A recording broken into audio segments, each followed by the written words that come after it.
Hello everyone, I am Storyteller. Thank you for visiting this peaceful place. I know you are looking for something soothing to help you fall asleep, and I am here to accompany you. If you enjoy, please give me a like and subscribe, and let me know where you are from. Thank you. Bad reflections. I am not a well person. That isn't easy to admit, even though I understand that it is important to acknowledge that as fact. I am convinced that it all started the night of the storm. After the lightning strike and subsequent power surge from the night before, both washing machines at my apartment complex were on the fritz. It was a minor miracle that we had lost power for only a few minutes. And thank God, my expensive surge suppressors did their job. As a combined freelance writer/web designer, I rely heavily on my computers for my livelihood, and imagining even one of them electrically fried just makes my cringe. The electric shock that knocked me on my ass was the real highlight of the evening, though. Strong summer evening thunderstorms were nothing new for our small Midwestern city, but this one was particularly impressive. Blinding flashes lit the windows and booming thunder rolled and rattled the panes every few minutes. Not wanting to rely on the surge devices exclusively, I decided to quit working and power all my equipment down. Reaching down and unplugging the main computer power feed at the critical moment when the lightning-induced surge came through, I actually saw as well as felt the arc as it jumped from the wall outlet, first following the cord, then my hand as I pulled the plug out. It was quite a jolt, knocked me back a few feet and flat onto my back. I don't think I lost consciousness, but my whole body tingled, and I smelled an ozone smell for hours afterward. Probably should have gone to the doctor just to get checked, but I'm mid-20s and still have some lingering adolescent male invincibility delusions, so I figured I'd survive and blew it off. Lugging dirty laundry down to the basement had never been one of my favorite pastimes, but add carting it a few blocks journey through the neighborhood, and you have a whole new level of annoyance. Nonetheless, there I sat the next day, but already in a state of commingled pain and numbness from just a few minutes in the rock-hard, cracked pink plastic chair, a new John Scalzi sci-fi in hand. So far, the background noises of the machines and other patrons, including not one but two screaming toddlers, had prevented me from successfully reading a single page. A short eternity later, the washer containing my first load, quite spinning, and sounded a brief buzz to alert me that it was done. Even though the laundromat was moderately crowded, I was lucky that there was an open dryer just opposite my washer, so I dutifully drug myself out of the torture device masquerading as a chair and headed across the room. I bundled a large armful of my socks and tighty-whities, turned and dexterously flipped open the dryer lid, only to receive another shock to my hand, this one thankfully much milder than the one from the night before. It still startled me, though, and I yelled as I dropped my armload of clothes. Son of a bitch! A room full of eyes shifted my direction. Sorry, I mumbled to no one in particular, returning to my chores. After finishing, I returned to my poor man's pink throne, determined to blot out all distractions and read. 5 minutes later, I was vegetating, staring aimlessly about the laundromat. That was when I first saw it, a hole where no hole should be, reflected in the convex glass door of the ancient washing machine directly across the room from where I sat. I thought at first it was a smudge or even a ding in the glass, but then I noticed the same anomaly replicated in the machine door on either side of this one. The more I examined it, the reflected dark spot, if that's what it was, seemed to float behind me, down near the floor. But when I turned to look, there was nothing.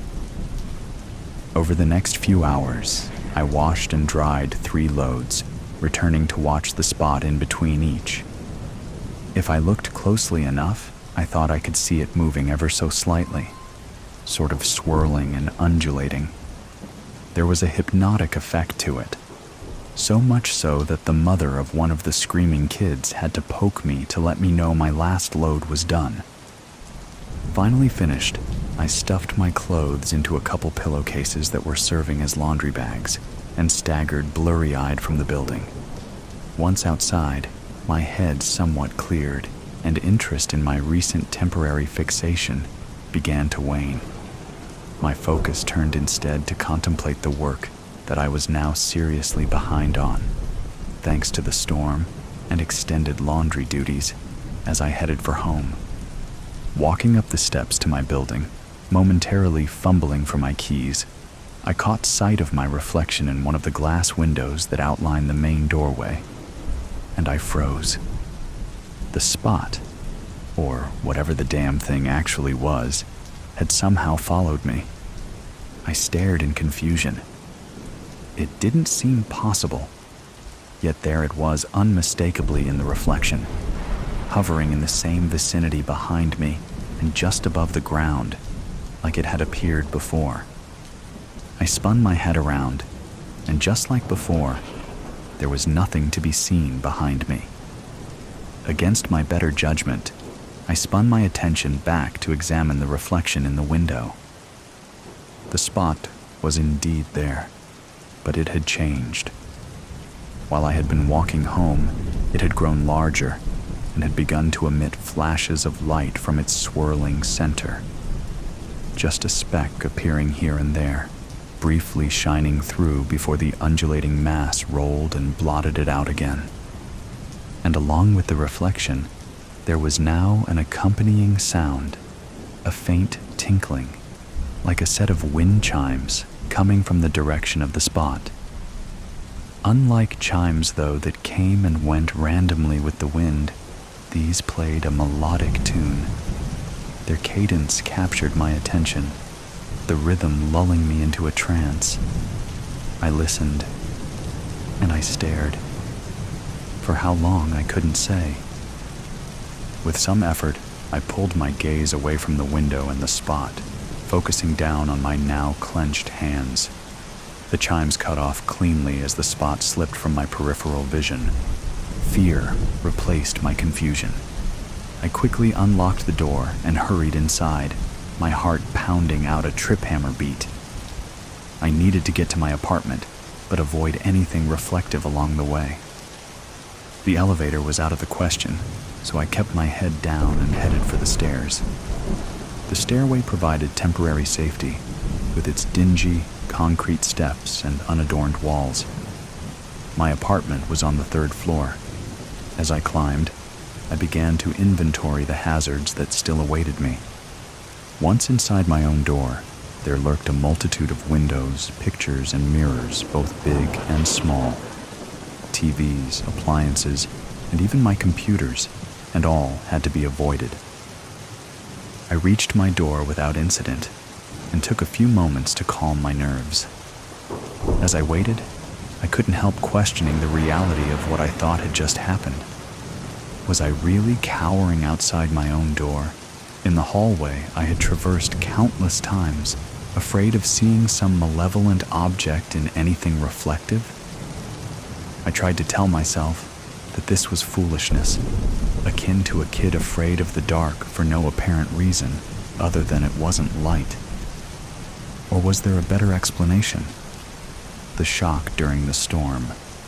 That had to be the cause, I reasoned.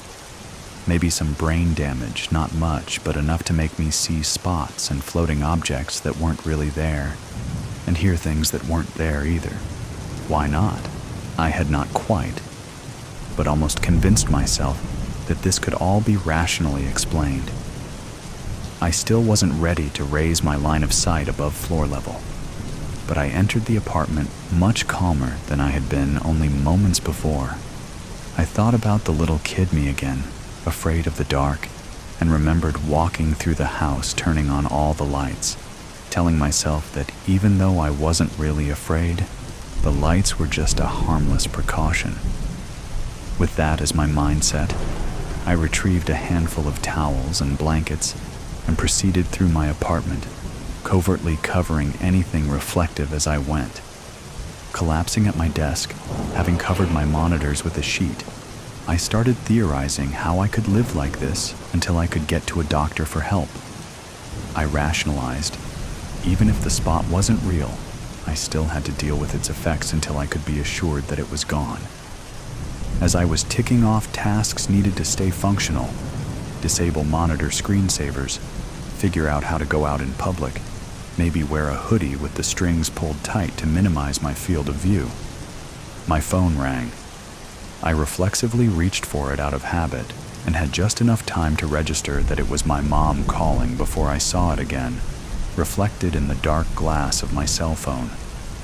It floated higher now, and it was still growing, perhaps balloon-sized now.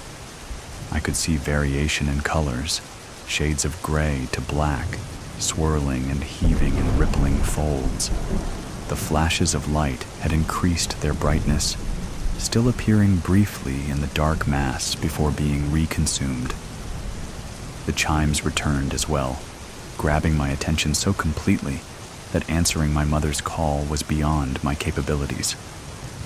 I watched and listened, unsure whether sight or sound was the more compelling sensation. As my phone ringing stopped, I heard another sound, low and hidden underneath the chimes. There was nothing melodic about this new sound, and it struck a fresh fear into my mind. It resonated wet and heavy, like some ancient Lovecraftian god of old dragging itself from dark, mysterious depths. As I listened, the chimes clashed with the new noise in a strange auditory battle for supremacy. As I watched, the spot slowly grew. I could see it changing in the reflection, but knew it was occurring behind me, and at the same time, knew that there would be nothing there to see if I had been able to turn and look. Rigid with fear, I couldn't look away, helpless to alter my situation. As I sat incapacitated, a fresh horror arose. Like soft tendrils at first, I sensed what felt like a pair of many-fingered hands creep over my shoulders and down my chest. Their caress was almost sensual as they moved down to me waist, where the sensation changed to a grip. There was no real strength in the ghostly hands, but the feeling was inexplicably drawing me backward, back to where the spot awaited. Sensual became coaxing, coaxing turned to seductive, then finally approached insistence. Unable to resist, I tried rolling myself backward as I sat in the desk chair. The chair casters did not turn smoothly against the carpet, or I might have succeeded in my retreat to God. Only knows what fate the spot had planned for me.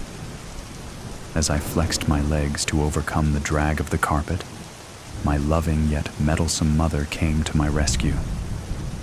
I hadn't answered her previous call, and she hadn't left a message.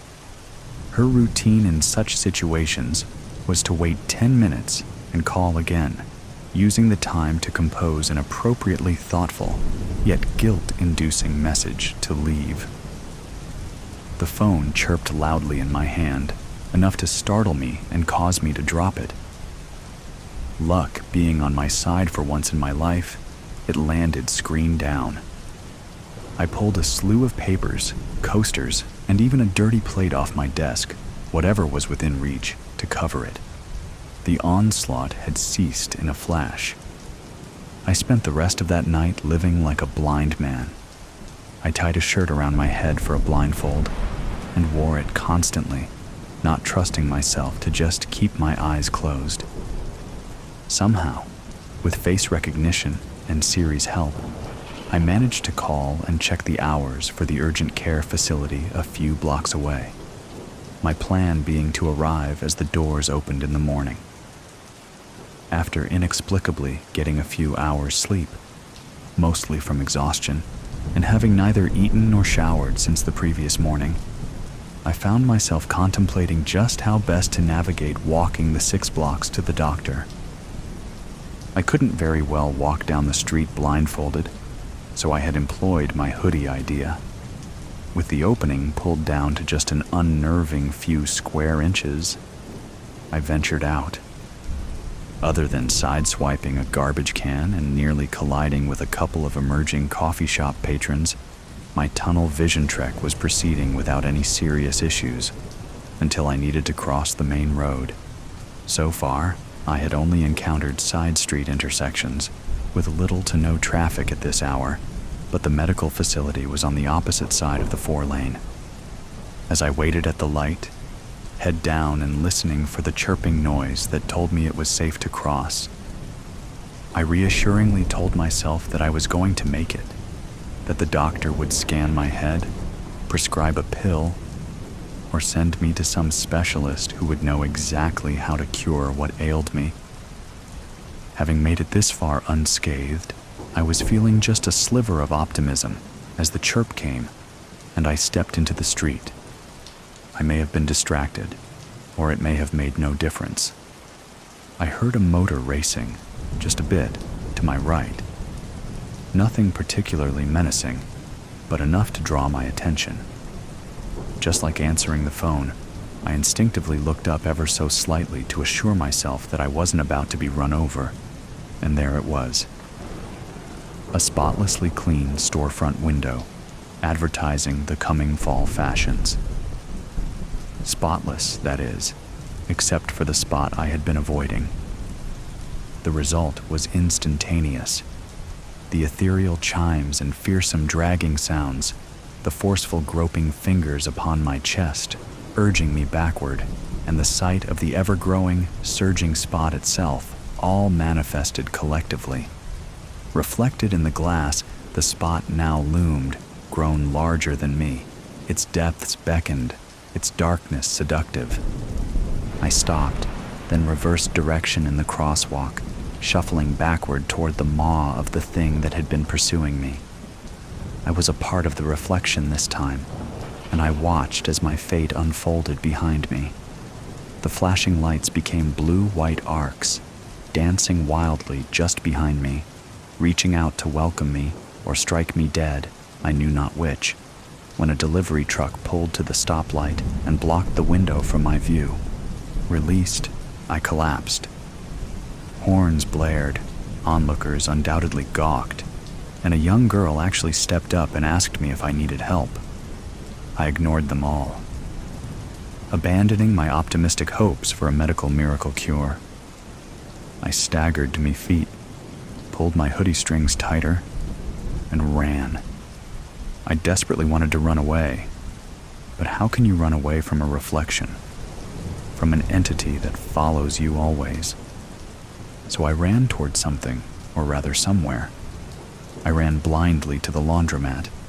It made no logical sense, but logic had been left far behind sometime yesterday.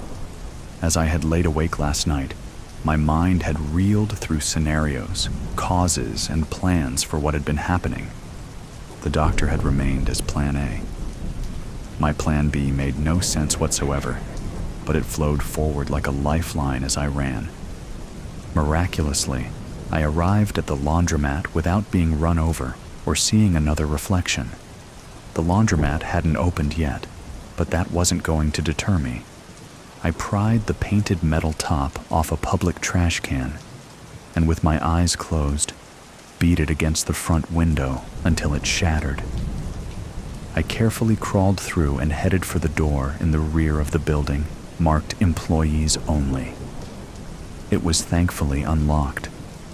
Once inside, it took little time to find something that would serve my purposes. A large screwdriver in an old toolbox. Back in the laundromat was an array of electrical panels mounted on the back wall, variously marked high voltage, danger 220/208 volts, or just electrical hazard. I had noticed these while gazing idly about the room the day before. Without hesitating to think, I pried the door open on the largest of the panels, held the screwdriver by the metal blade to assure good contact, and jammed it across the incoming leads. And woke up here in the hospital in the psychiatric ward about 2 weeks ago. Guess you know the rest, Doc. I refused to open my eyes until anything reflective was removed from the room, the curtains drawn. Not sure what else I demanded, but I got sedated for it. I do remember. Under the care of your colleagues, though, I'm calmer and less prone to delusions. In just this short time, I've progressed to where I can actually look at myself in a mirror. I don't like to, but I can do it. Well, you do seem to have made incredible progress, Mr. Buchanan. Please, just Jerry. Okay, Jerry. And I did want to apologize again for you getting shuffled about here a bit. We seem to have quite the rash of absenteeism lately. I hope there isn't anything contagious being passed around. Oh, I'm sure you'll get to the bottom of it, Doc, I said, rising and extending my hand. I wanted to thank you and your team again for all you've done. As he reached out to shake my hand, he flinched his own. Oh, got a little shock from you, Jerry. Yeah, that happens. Probably just static. The Spook Who Sleuths my office was darker than FDR's fireside chats and twice as smoky. That's how I like it. Keeps the clients on their toes and the spirits at bay. Name's Roxy Hart, and I'm what you might call a supernatural tomfoolery private dick.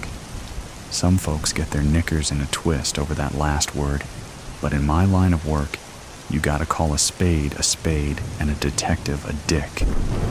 I kicked back in my chair, feet up on the desk, pondering life's great mysteries. Like why dames always fall for the wrong guy, or how spam manages to be both a wartime delicacy and the bane of future generations' inboxes. That's when she walked in, a real looker, the kind that'd make Betty Grable green with envy. Are you the paranormal investigator? She asked, her voice shakier than a GI on his first day in boot camp. I tipped my fedora back, giving her the once-over. That's what it says on the door, dollface. What's your tale of woe? She was a maid, worked up at the Wackerman estate. Seems the big cheese, Cornelius Wackerman III, had kicked the bucket under some hinky circumstances. As she spilled the beans, I reached into my trench coat, pulling out the ectoplasmic resonance detector, a contraption that looked like it fell off the set of Metropolis and got jiggy with a transistor radio. Whoa, Nellie, I said, as the ERD lit up like Times Square on New Year's Eve. You've got more paranormal residual energy floating around you than a seance during a full moon. I'll take the case, toots. The maid blinked, more confused than a coal miner at a debutante ball. I'm sorry. What did you just say? I sighed. Nobody appreciates the classics anymore. I said I'll investigate. Now, scram, sister. I've got work to do.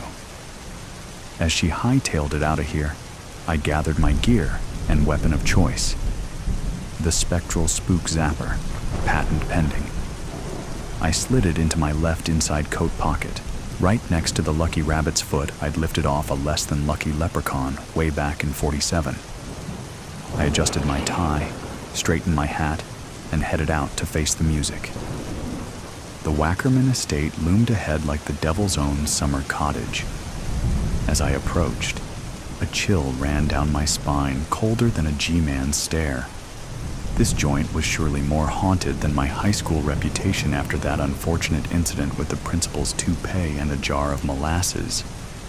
The door creaked open before I could knock, revealing a butler so stiff he made Buster Keaton look like a Lindy Hopper. Look it up. You must be the investigator, he said, eyeing my trench coat like it might bite him. That's right, Jeeves. I'm here to solve your spectral shenanigans. Now, where's the grieving widow? I need to pick her brain like it's the last rationed can of beans. He led me to a parlor where a dame sat, draped in black like she was auditioning for a walking shadow puppet show. The widow Wackerman, I presumed. Next to her stood a gardener who fidgeted more than a pickpocket at a cop convention. "Ma'am," I said, tipping my hat, "I'm here to get to the bottom of your husband's untimely departure from this mortal coil." The widow's eyes narrowed. "I beg your pardon.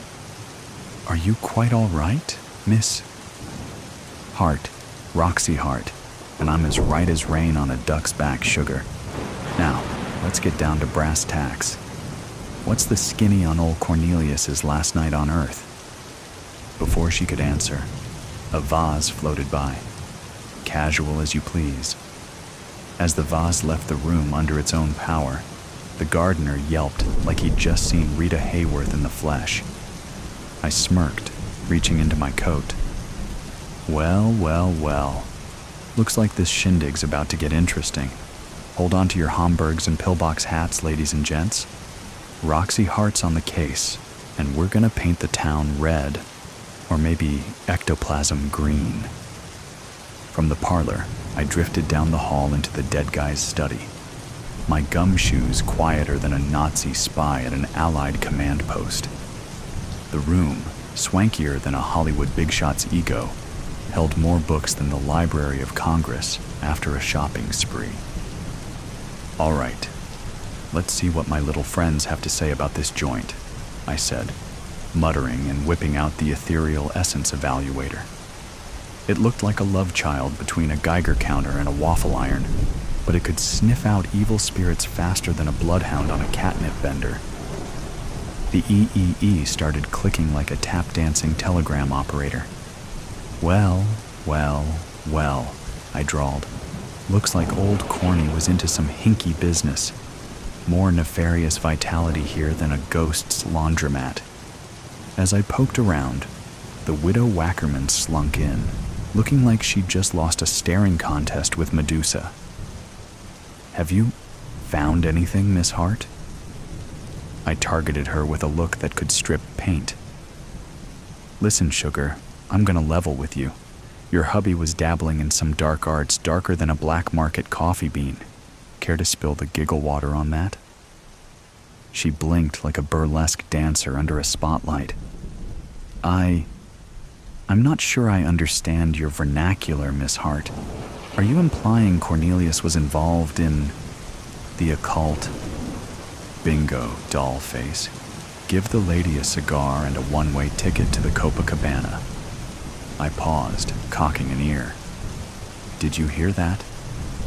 A low moan shimmied through the room and steadily grew louder than a foghorn with indigestion. Suddenly, a book flew off the shelf, missing my noggin by a hair's breadth. "Duck and cover, sister," I yelled, shoving the widow behind an overstuffed armchair. I whipped out my spectral spook zapper. "All right, you ectoplasmic mook, let's dance." The room erupted into more chaos than a Keystone Cops reel. Books flew, curtains flapped, and somewhere a ghostly voice belted out a tune that'd make Stephen Foster, look it up, roll in his grave.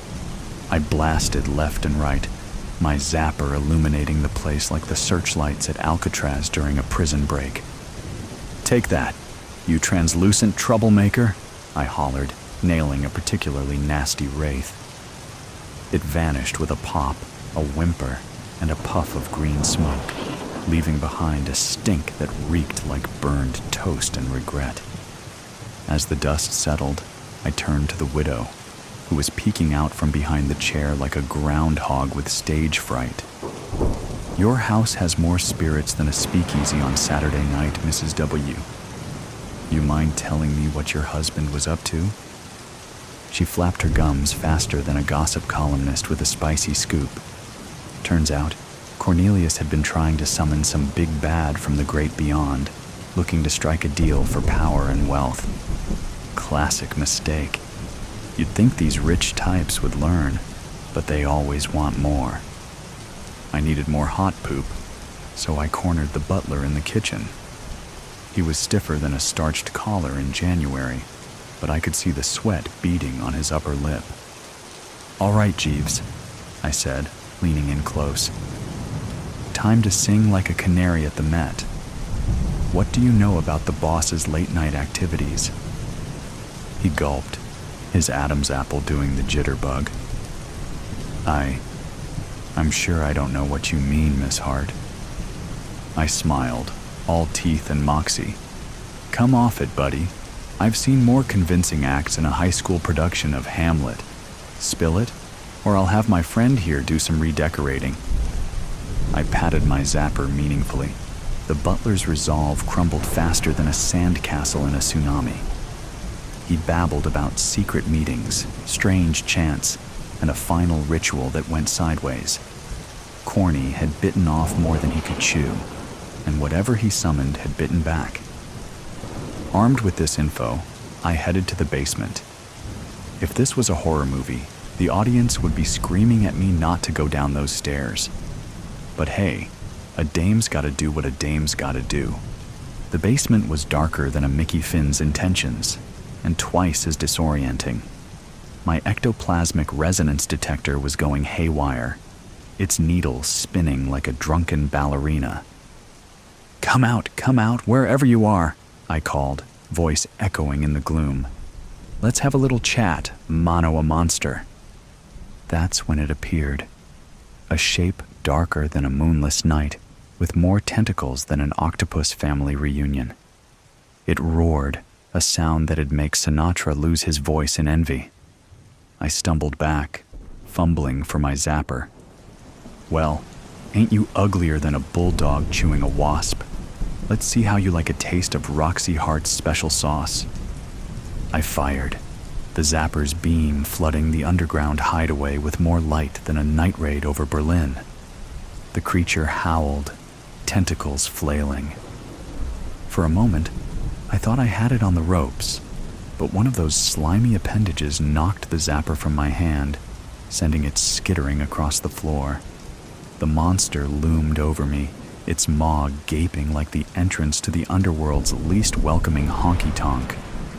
I gulped, backing up against the wall. "Well, sweet cheeks," I muttered to myself. "Looks like this might be your last curtain call." But as the saying goes, it ain't over till the fat lady sings. And honey, I was about to belt out an aria that'd knock this palooka's socks off, if it wore any. As the tentacled terror approached, I knew it was time to pull out my ace in the hole. Or should I say, my ace from the hereafter. "All right, you overgrown calamari," I growled. "You want to dance? Let's cut a rug." I closed my eyes, concentrating harder than a code breaker at Bletchley Park. Suddenly, the air around me shimmered and sparked like a Technicolor light show at Emerald City. The monster hesitated, its tentacles freezing mid-flail. If it had eyebrows, they'd have been raised higher than a cat's back at a dog show. "That's right, Buster," I said, smirking, my voice echoing with an otherworldly resonance. "You're not the only spook in this rowdy scene." My body glowed hotter than the Chicago steel mills working overtime for the war effort. The creature shrieked, sounding like 1,000 nails on a chalkboard orchestra. "What's the matter, ugly? Can't take the heat?" I taunted, floating a few inches off the ground. "Let me introduce myself properly. The name's Roxy Hart, class of 1945, and I don't mean high school, sweetheart." With a gesture that would have made Houdini green with envy, I let fly with a wallop of phantasmal pizzazz that made the basement look like Coney Island brought Times Square to a hot date on a Saturday night. The monster didn't stand a chance. It dissolved faster than a sugar cube in hot coffee, leaving behind nothing but a stench of low tide and broken dreams. As my glow faded away and I floated onto solid ground again, I heard gasps behind me. Turning, I saw the widow, the butler, and the gardener gawking at me like I was Eleanor Roosevelt doing the jitterbug in her studded leather underwear. Now that's a picture. "Close your mouths, folks," I drawled. "You'll catch flies." The widow stepped forward, her eyes wider than dinner plates at the Ritz. "Miss Hart, what? Who are you?" I straightened my fedora, which had somehow stayed on through the whole shebang. "Like I said, doll, I'm Roxy Hart, paranormal investigator extraordinaire. I just happen to have a bit more personal experience with the other side than most." "You mean you're the gardener stammered. "A ghost?" "Well, butter my biscuit and call me impressed," I said, winking. "Been haunting this side of the dirt since 1945, when a Jerry and I did the Razor Fandango in Kraut Country, and I missed a step. Figured I'd put my unique secret agent talents to good use, so I started solving cases no living gumshoe could crack." The butler, looking paler than usual, which for him was quite a feat, cleared his throat. "But how are you solid and a woman?" I shrugged, straightening my trench coat. "A dame's gotta have some secrets, Jeeves. Let's just say I've picked up a few tricks since shuffling off this breathing business. Now, about your late boss." I explained how Cornelius had accidentally offed himself during his little summoning ritual. The big bad he'd called up had been more than happy to stick around and make itself at home, feeding off the fear and confusion of the household. "So, that's the skinny," I concluded. "Case closed, and your house is officially deghouled. My bill will be in the mail, and don't worry, I accept most forms of payment in this realm." As I turned to leave, the widow called out, "Miss Hart, will we see you again?" I paused at the door, tipping my hat with a smirk. "Sugar, in my line of work, you never know where or when I might pop up. Just keep your eyes peeled and your Ouija boards handy." With that, I sauntered into the night, my form slowly fading like mist in the morning sun. Another case solved. Another day. Well, not lived, but you get the picture. In this town, the streets are dark, the dames are dangerous, and the dead don't always stay put. But as long as there are phantoms causing trouble, Roxy Hart, the ghostly dick, will be there to crack the case and save the day. Now, if you'll excuse me, I've got a hot date with eternity, and maybe a cold glass of spectral gin. This ghost detective's work is never done. But hey, that's the breaks when you're the Spook Who Sleuths, Psychography of Fear Lieutenant Michael Donovan, Homicide Division, Harrison Police Department, 465 Avenue A, Harrison, Michigan, 87078. Lieutenant Donovan. Should this letter reach you in time, you will find me entombed within the Bartholomew family mausoleum at the Bayview Cemetery. Buried in the floor near the north wall is a crypt covered with a clear quartz-like stone which forms the lid. Depending on when this letter reaches you, I may still be alive. Now, before you judge Clarissa, know I loved her dearly. My wife enjoyed a generous trust, and she gave back willingly to the community through the Bartholomew Foundation. Before my acquiring the calcium carcinogenic disease, we enjoyed a full, albeit private life. Unfortunately, the progression of my malady caused a severe deformity to the bone structure of both my spine and face, giving me a chalk-like necromantic disposition. Could you live with protruding spindles of white abnormalities in your cheeks, jaw, and neck? Can you imagine the pain from a severe left-leaning gait caused by spinal collapse? The sad joke of the neighborhood brood calling me the Hunchback of Notre Dame? And yet, so like the Hunchback, I possessed a kind soul. Our run-ins with the Harrison Police Department began some years ago when Clarissa became, if you will, off-kilter, caused by her living with the progression of my physical misfortunes. I refused to ask for help, a mistake on my part in hindsight, and stood by as her pathologies gained in concert with my own, but not in her body, as in mine, but her mind.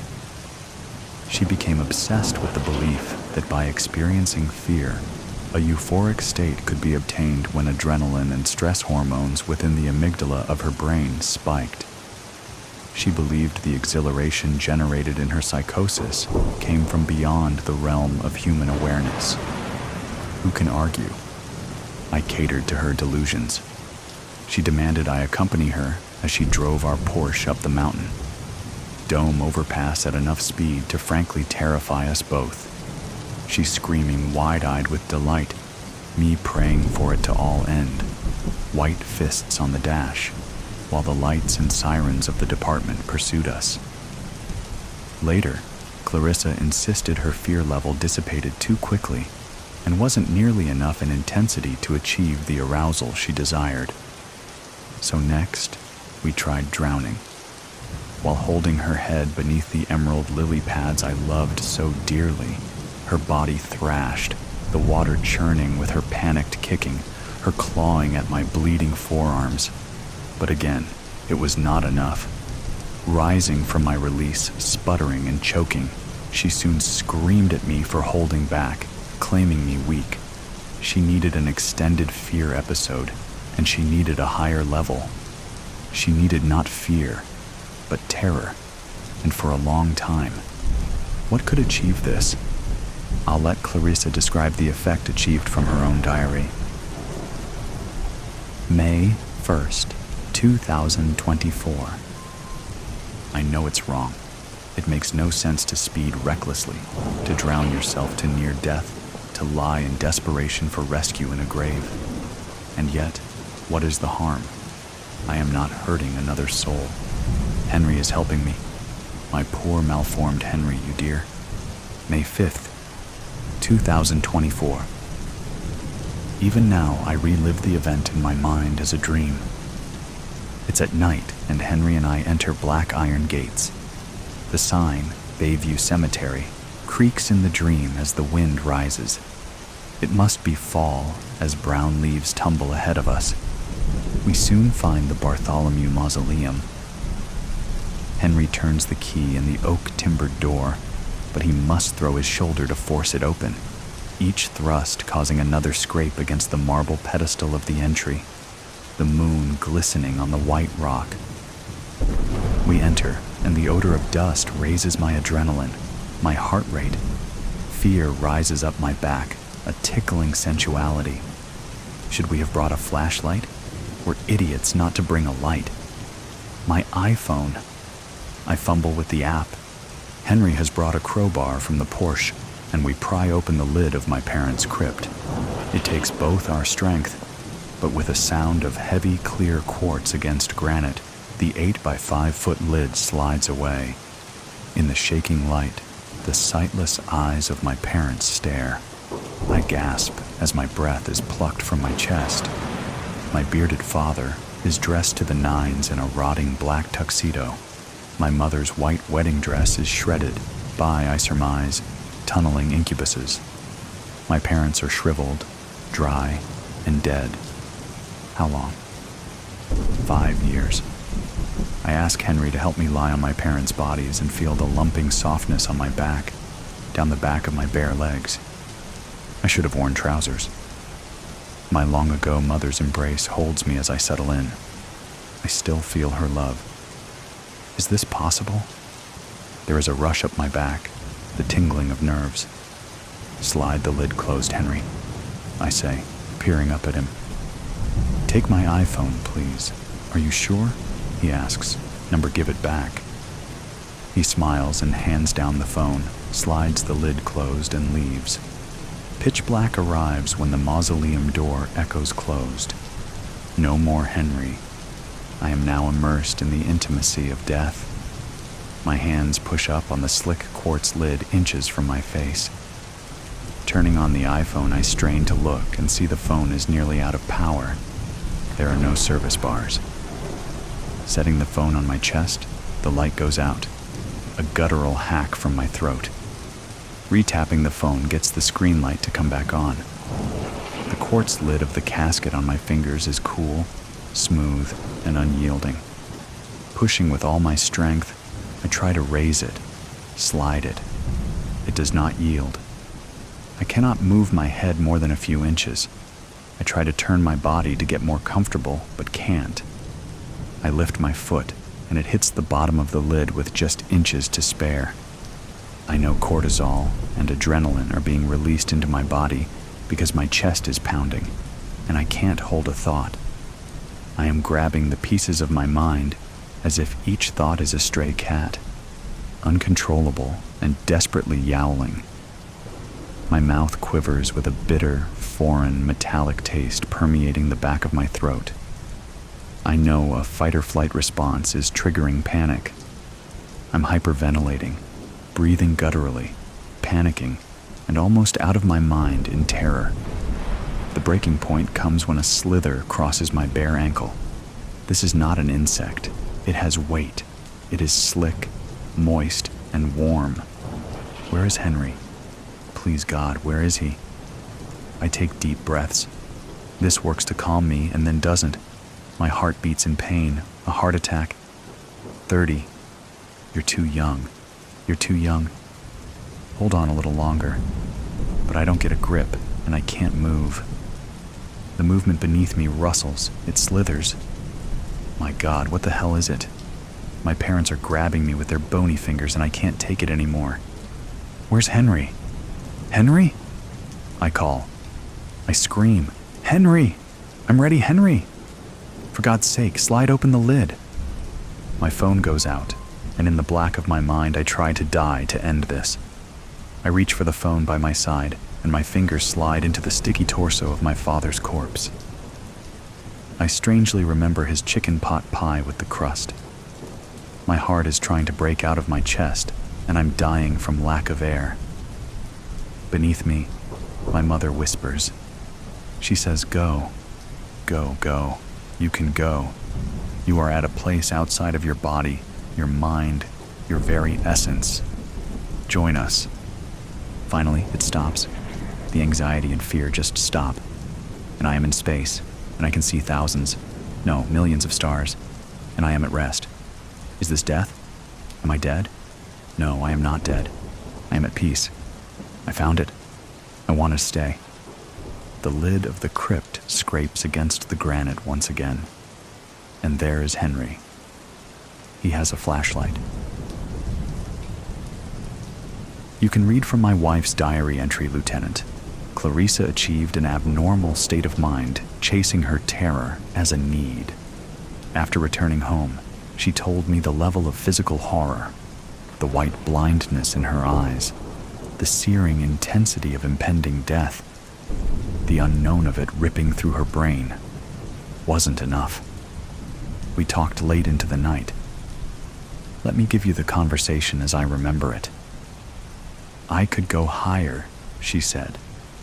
A journey in the mind such as this requires a companion, like a friend sharing a trip through the infernal of hell. Always better to have company. What do you mean? I asked.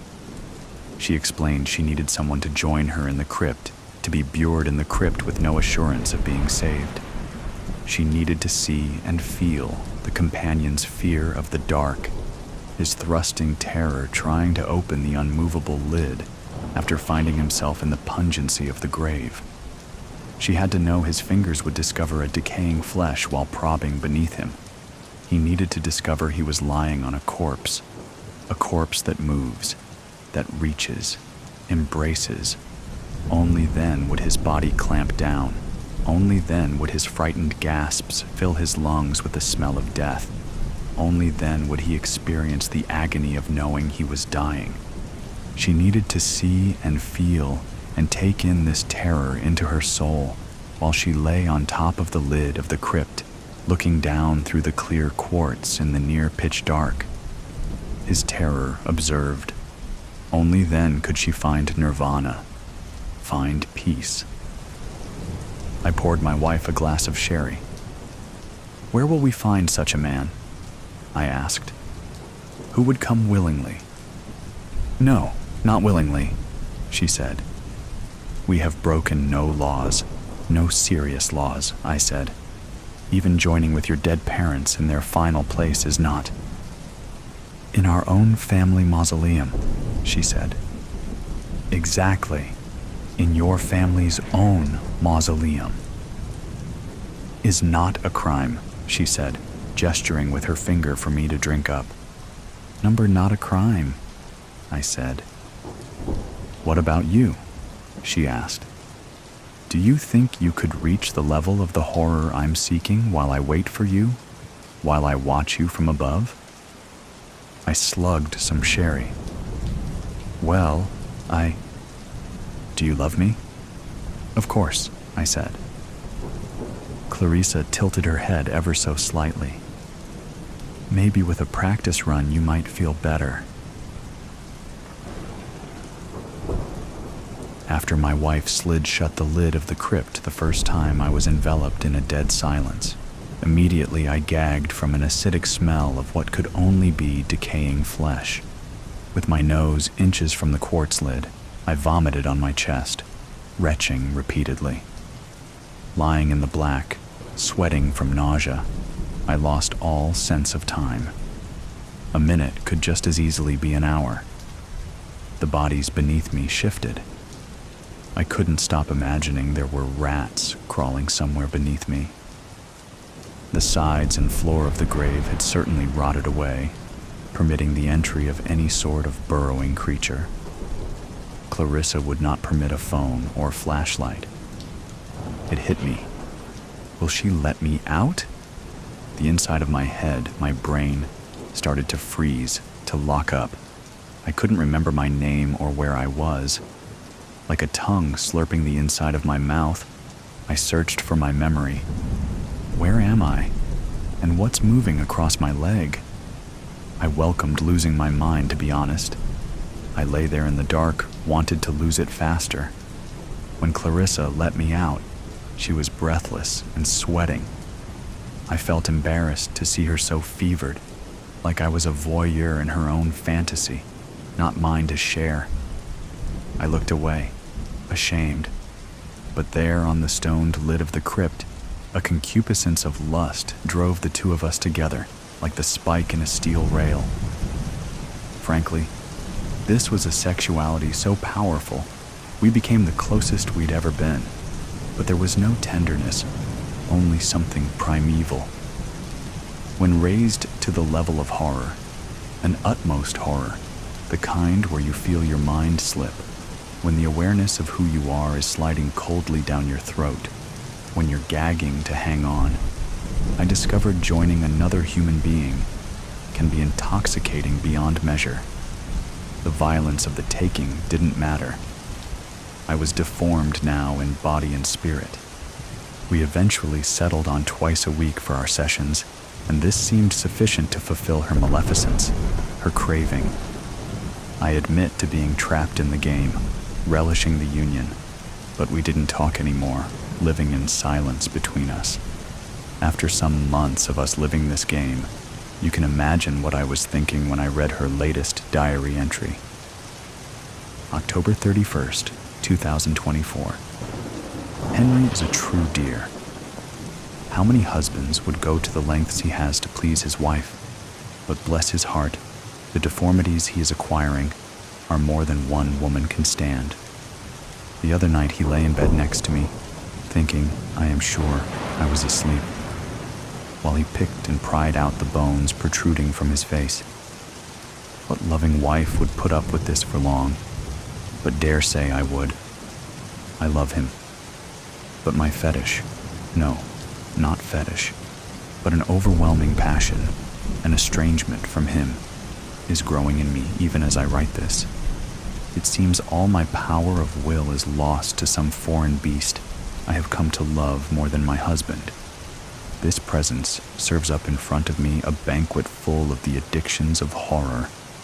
This is Henry's horror also, in addition to my own, but I can't stop gorging from the table, seeing Henry squirm beneath me while I decide to let him out or not.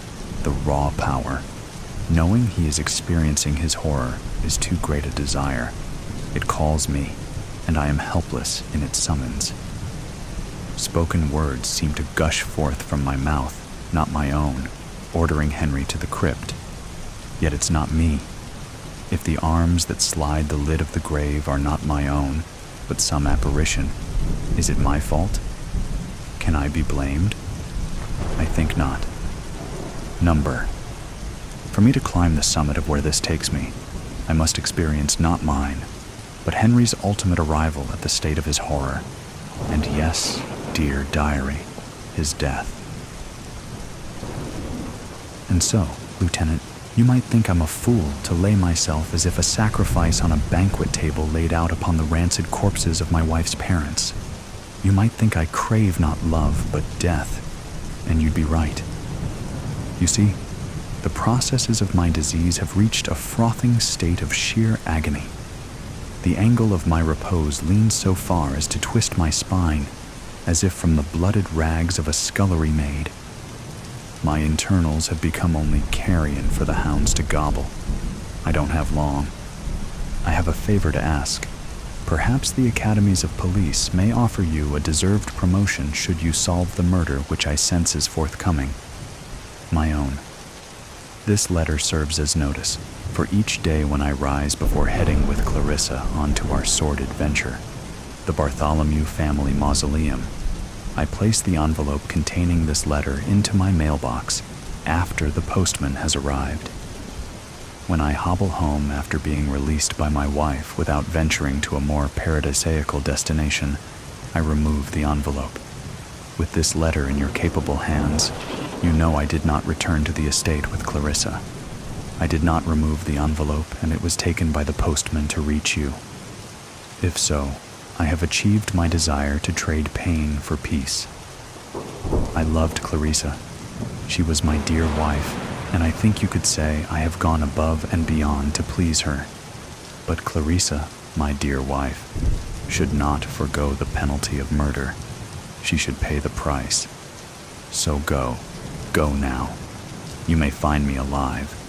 If not, serve out to Clarissa her just due. Godspeed, Henry Wickens, Call of the Merrow. Having loaded ice chests full of freshly caught crab into the back of his muddy 4x4, secured his 16-foot red and white Orkney strikeliner to the trailer attached to the vehicle, and returned to the pier to retrieve the nylon mesh crab pots left behind, Miles Burke caught sight of something bobbing in the water, an object he hadn't noticed there before. He recognized it at once as an old-style lobster pot, its slats covered in thick brown seaweed, its netting encrusted with barnacles. Mud and silt clung to its frame, and plant matter dangled from its corners, as though it had been buried at the bottom of the creek for decades. He was confused at first about where it could have come from, but then remembered the trouble he'd had hauling up the last of his pots. It had gotten snagged on something at the bottom of the creek, and he'd struggled to yank it loose.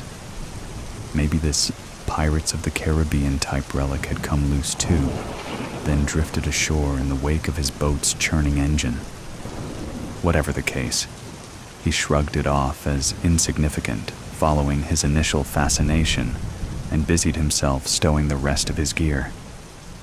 Someone else could discover it, a local fisherman or curious child. It would make their day and give them something to talk about in this sleepy, coastal town. His eyes kept flicking to it as he worked, however, a curiosity growing that couldn't be quelled. It was probably nothing, but if the cage was as old as it looked, it could be of value. This notion nagged at him, so after depositing his cleaned and empty crab pots in the belly of the boat, he returned with a long-handled ice hook and used it to fish the cage out of the foam. It was cold and wet, slimy to the touch, but that didn't bother him. Hitching the hook to his belt, he turned the cage this way and that, confirming it was vintage, made of wooden slats, rope netting, and leather hinges. He identified the location of its circular trapdoor, but was unable to access it due to the dense accumulation of muck clogging it up. Now it was in his hands. He decided it couldn't be as ancient as he'd thought.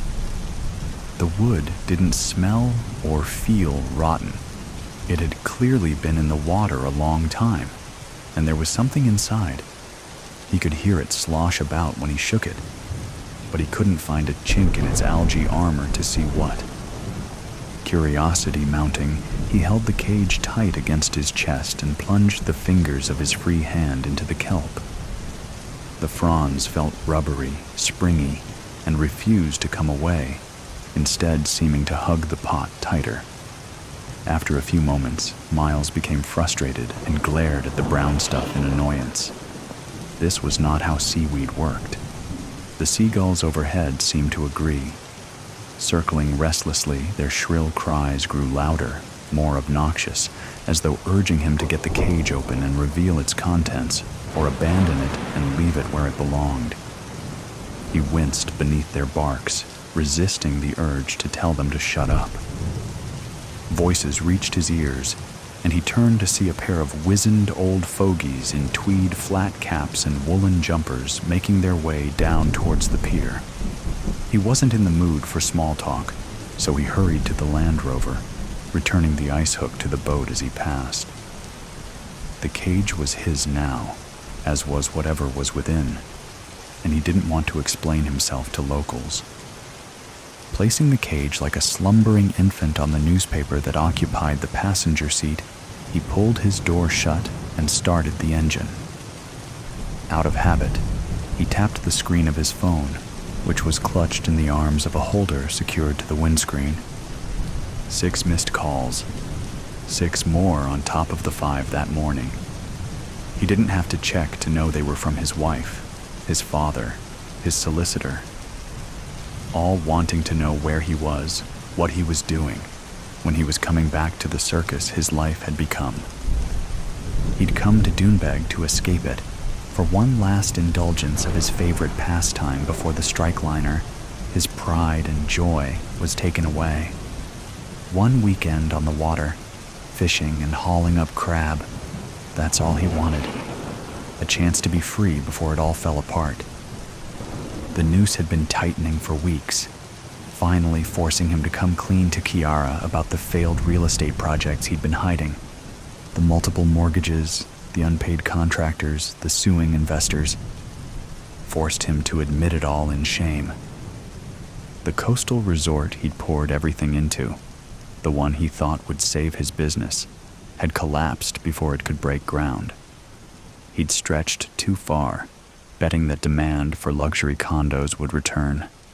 It hadn't, and now, with every call he ignored, the threats were growing. Bankruptcy, foreclosure, fraud investigations, failure, exposure, humiliation. Tomorrow he'd return his attention to his woes and decide what he was going to do. Tomorrow, or the day after, or maybe the one after that. It wasn't like he had options. He was facing criminal charges and the repossession of his home and belongings. He had no control over any of it. The only thing he had any say left in was his marriage, and even that was slipping further away with each unanswered call. He had no idea what he wanted to do, fight for the love of his life or let her go. He did know one thing: Kiara did not deserve this. She was innocent. She shouldn't have to go down with his ship or be expected to support a man who cheated and lied. A loser, an idiot, an asshole. The last 3 calls had been from her, and she'd now sent 15 texts. He couldn't bring himself to read them, so he swiped the notification screen away, put the car into gear, and started driving. He waved as he passed the old men, a polite gesture, but they only glared, his clean-shaven jaw and sanitized looks marking him an outsider, not someone they needed to acknowledge. Or maybe it wasn't that. Because country folk were generally friendly. Maybe it's that they somehow knew what he'd taken, something from the creek that wasn't his. He shook his head at the guilt creeping over his shoulders, insinuating he was doing something wrong. It didn't make sense, but every glance at the cage deepened the unease in his gut. There was something about it that put him on edge, made him feel that it wasn't his to take, and it filled him with a familiar kind of excitement. "It's just junk," he said aloud, though he couldn't stop thinking about how the seaweed wouldn't come away from the slats and how something mysterious lay within, which was most likely sludge but might be treasure, something that would help with the mess he was in, something that might help Sierra. Driving away from the inlet, following the cliffs towards Doemore and the quiet B&B he'd booked into, he busied himself with fanciful musings of what kind of treasure the cage might hold. The undulating sea dominating the horizon to his right, gently rising slopes carpeted by fields of purple orchids on his left. It was a magnificent day, all azure skies, cotton wool clouds, and the scent of salty sea spray in the air. He couldn't have asked for more. It was exactly the calm he needed before the storm clouds over his life unleashed their fury. The drive to Ayrton House took 20 minutes, and soon he was maneuvering his vehicle, boat and all, onto the gravel-covered parking lot at the side of the stone-clad building. He was the only guest that weekend, so space for his car and trailer wasn't a problem. He took his phone, the harbinger of inescapable doom, and climbed out, swinging around to the passenger side to reclaim the cage. He took time to wrap it in paper so it wouldn't make a mess when he went in, then crunched across the gravel to the door. He was eager to attack it with his knife, cut away the seaweed, and get inside, so he was hoping not to bump into the proprietor, a lovely old dear named Mary Shaw, who could talk like there would never be a tomorrow. He wasn't lucky. "Ah, there you are," Mary said, shuffling from the dining room as he entered the hall, a bright smile on rosy cheeks, dead carnations clutched in pudgy hands. "Nice day for it. Catch anything interesting?" "Not really. I was only after crab today. You can have some if you like. I'm only going to drop it at the market." He kept moving, casting her the briefest of smiles as he made his way to the stairs and started up. "That would be lovely. My Trevor used to catch crab every weekend, before he fecked off to Australia with that floozy. I was telling you about her, wasn't I? Her and her 10 ex-boyfriends, and my Trevor to be number 11 because he couldn't resist her charms. What's that you have there?" He was on the 5th step when she spotted it, and he checked to make sure he hadn't dripped dirt on her carpet. "Just an old lobster pot. Found it at the pier. It's ancient, but might be worth something if I clean it up. People will buy anything these days." "Dunmore Pier?" Mary suddenly looked troubled, and the smile had fallen from her lips. "What do you mean, found it?" "Just what I said," Miles replied, caught off guard by her change in demeanor and questions. "I think it was buried in the creek. I must have dislodged it." At the foot of the stairs, Mary creased her brow. "That might not be good, Mr. Burke. There's terrible legends associated with that place. A lot of people have been drawn to their deaths there over the years. It's a dangerous place. Haunted, some say. Or worse." "Worse?" "I don't like to talk about it. Gives me the heebie-jeebies, and it sounds ridiculous. Don't laugh now, but some say the bay is cursed. Some say it's home to the Kumara, the hound of the sea, the Merrow." "The Merrow?" Miles shook his head to indicate he'd never heard of such a thing, then resumed his climb to the landing. "Merman," Mrs. Shaw elaborated, eyes wide under a mop of gray curls as she started after him. "You know, like a mermaid, but a man. I know it sounds ridiculous, but some believe it. There are stories of it making off with the souls of the tormented who drowned or jumped from the cliff. They say it keeps their spirits locked in cages, which it hoards like jewels at the bottom of the bay. Her wide eyes were locked on the paper-wrapped cage, one hand on the banister as she climbed, the other crushing the stems of dead flowers. "That's a new one," Miles chuckled, reaching the top of the stairs. "Never knew we were supposed to have mermaids in Ireland, along with banshees and leprechauns. We've some amount of fairy tales, don't we? Don't get me wrong, Mr. Burke. I'm not a believer in such things." She'd stopped halfway up to catch her breath, but continued to stare as he crossed to his bedroom door. "But at the same time, you can't be sure, can you?" "You can't," Miles said, fishing in a pocket for his key. "That could be one of them. A soul cage, one of the Kumaras." "Hardly," he scoffed, guiding the key into the keyhole. He could hear her coming up the stairs again behind him, feel her eyes boring into his skull. "But it's a great story, and it might help sell the thing, if it doesn't fall apart when I take off the kelp." The key turned, the lock disengaged. He opened the door. "I wouldn't do that if I were you, Mr. Burke. If the legends are true, it's troubled souls the Kumara craves, wayward souls trying to escape." "Sorry, Mrs. Shaw. I'm exhausted, so I'm going to grab a shower and take a nap. I might stay another night. I'll let you know this evening." "Oh, and I'll bring you that crab. Hopefully it's as good as what Trevor used to catch." "I'd put that back," Mary went on as he shut the door. "Back where you found it, if you know what's good for you." "Fuck's sake," he muttered under his breath as the door clicked shut, then rested against it and braced for more. When he heard her slippered feet slogging back down the stairs, he relaxed, placing the mucky cage on his bed and spreading out the newspaper beneath it. Jesus, mermen and soul cages.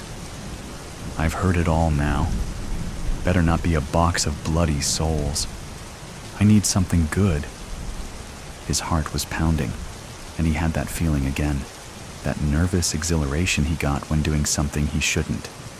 He still couldn't explain why he felt it.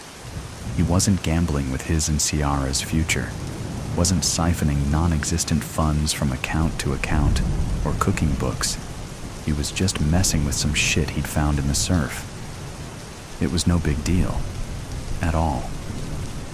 But he still felt the need to take the edge off, so he went to his suitcase for the small paper package containing a Ziploc bag of white powder, a well-used €50 note, and half an old credit card, then spent the next few minutes at the dresser sorting it out.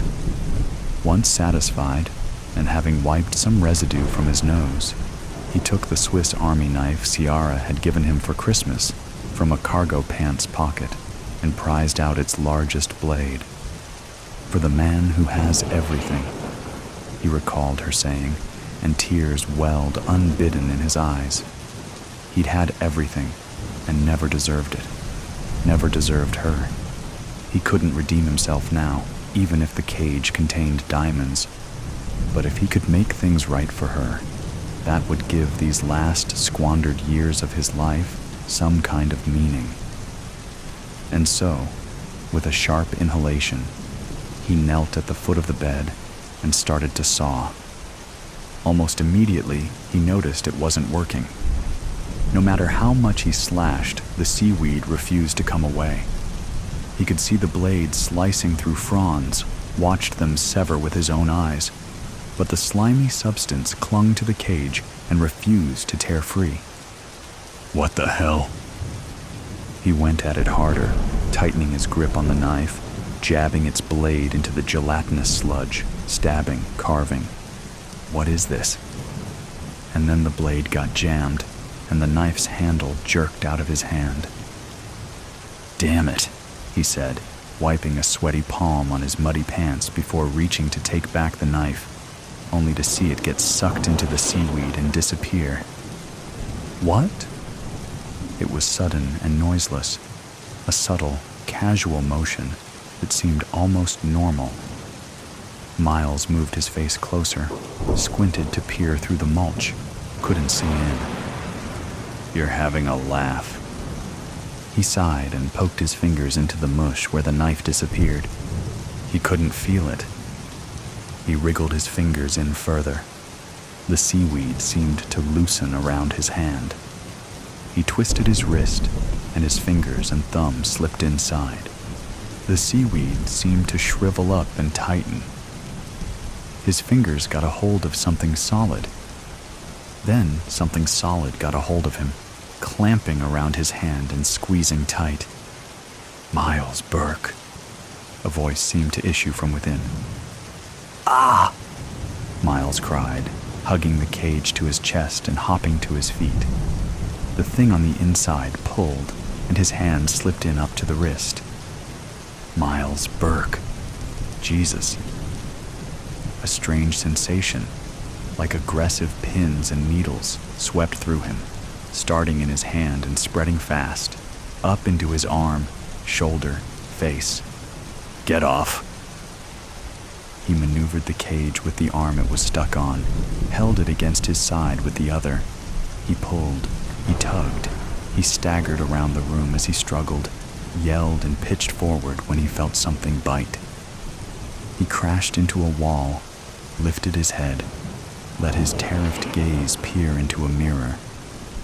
The face staring back wasn't his. Fear gripped his chest and he screamed, falling away from the monstrous visage, all doughy gray flesh, mossy green hair, pig-like eyes and moldy teeth. "Give it to me," Miles could have sworn he heard it say, before he tripped and fell back, cracking his head on the corner of the dresser and coming to rest on the floor. He dreamt then, a dream like no other, a strange collection of images and sounds that made no sense, of him lying motionless on the ground, blood painting a pool around his head, of Mary Shaw entering the room, of policemen covering him with a sheet and collecting powdery evidence, of Mary driving, walking, standing at the edge of the bay, whispering into the cage, saying, "I warned you." Your tortured soul called out, and the Merrow called back. Of the cage being cast into the sea, of the dark, murky depths of a jet-black ocean, of the pig-eyed Kumara slithering from the depths to claim its prize, its cage now home to a fresh soul gleaming with torment, a treasure to be savored for eternity. Phenomenal. I knew the other three who'd come on board, but had never made the formal acquaintance, nor, from what I'd learned, would have cared to. The other guys, no idea. I use guys loosely, without gender assignment, which isn't a horrible thing. People more than ever are just kinda people, despite the plucky can-do dementia of the Proud Boys and Rollers in Florida and guys like my two new friends, who seem to swing dicks with random glee.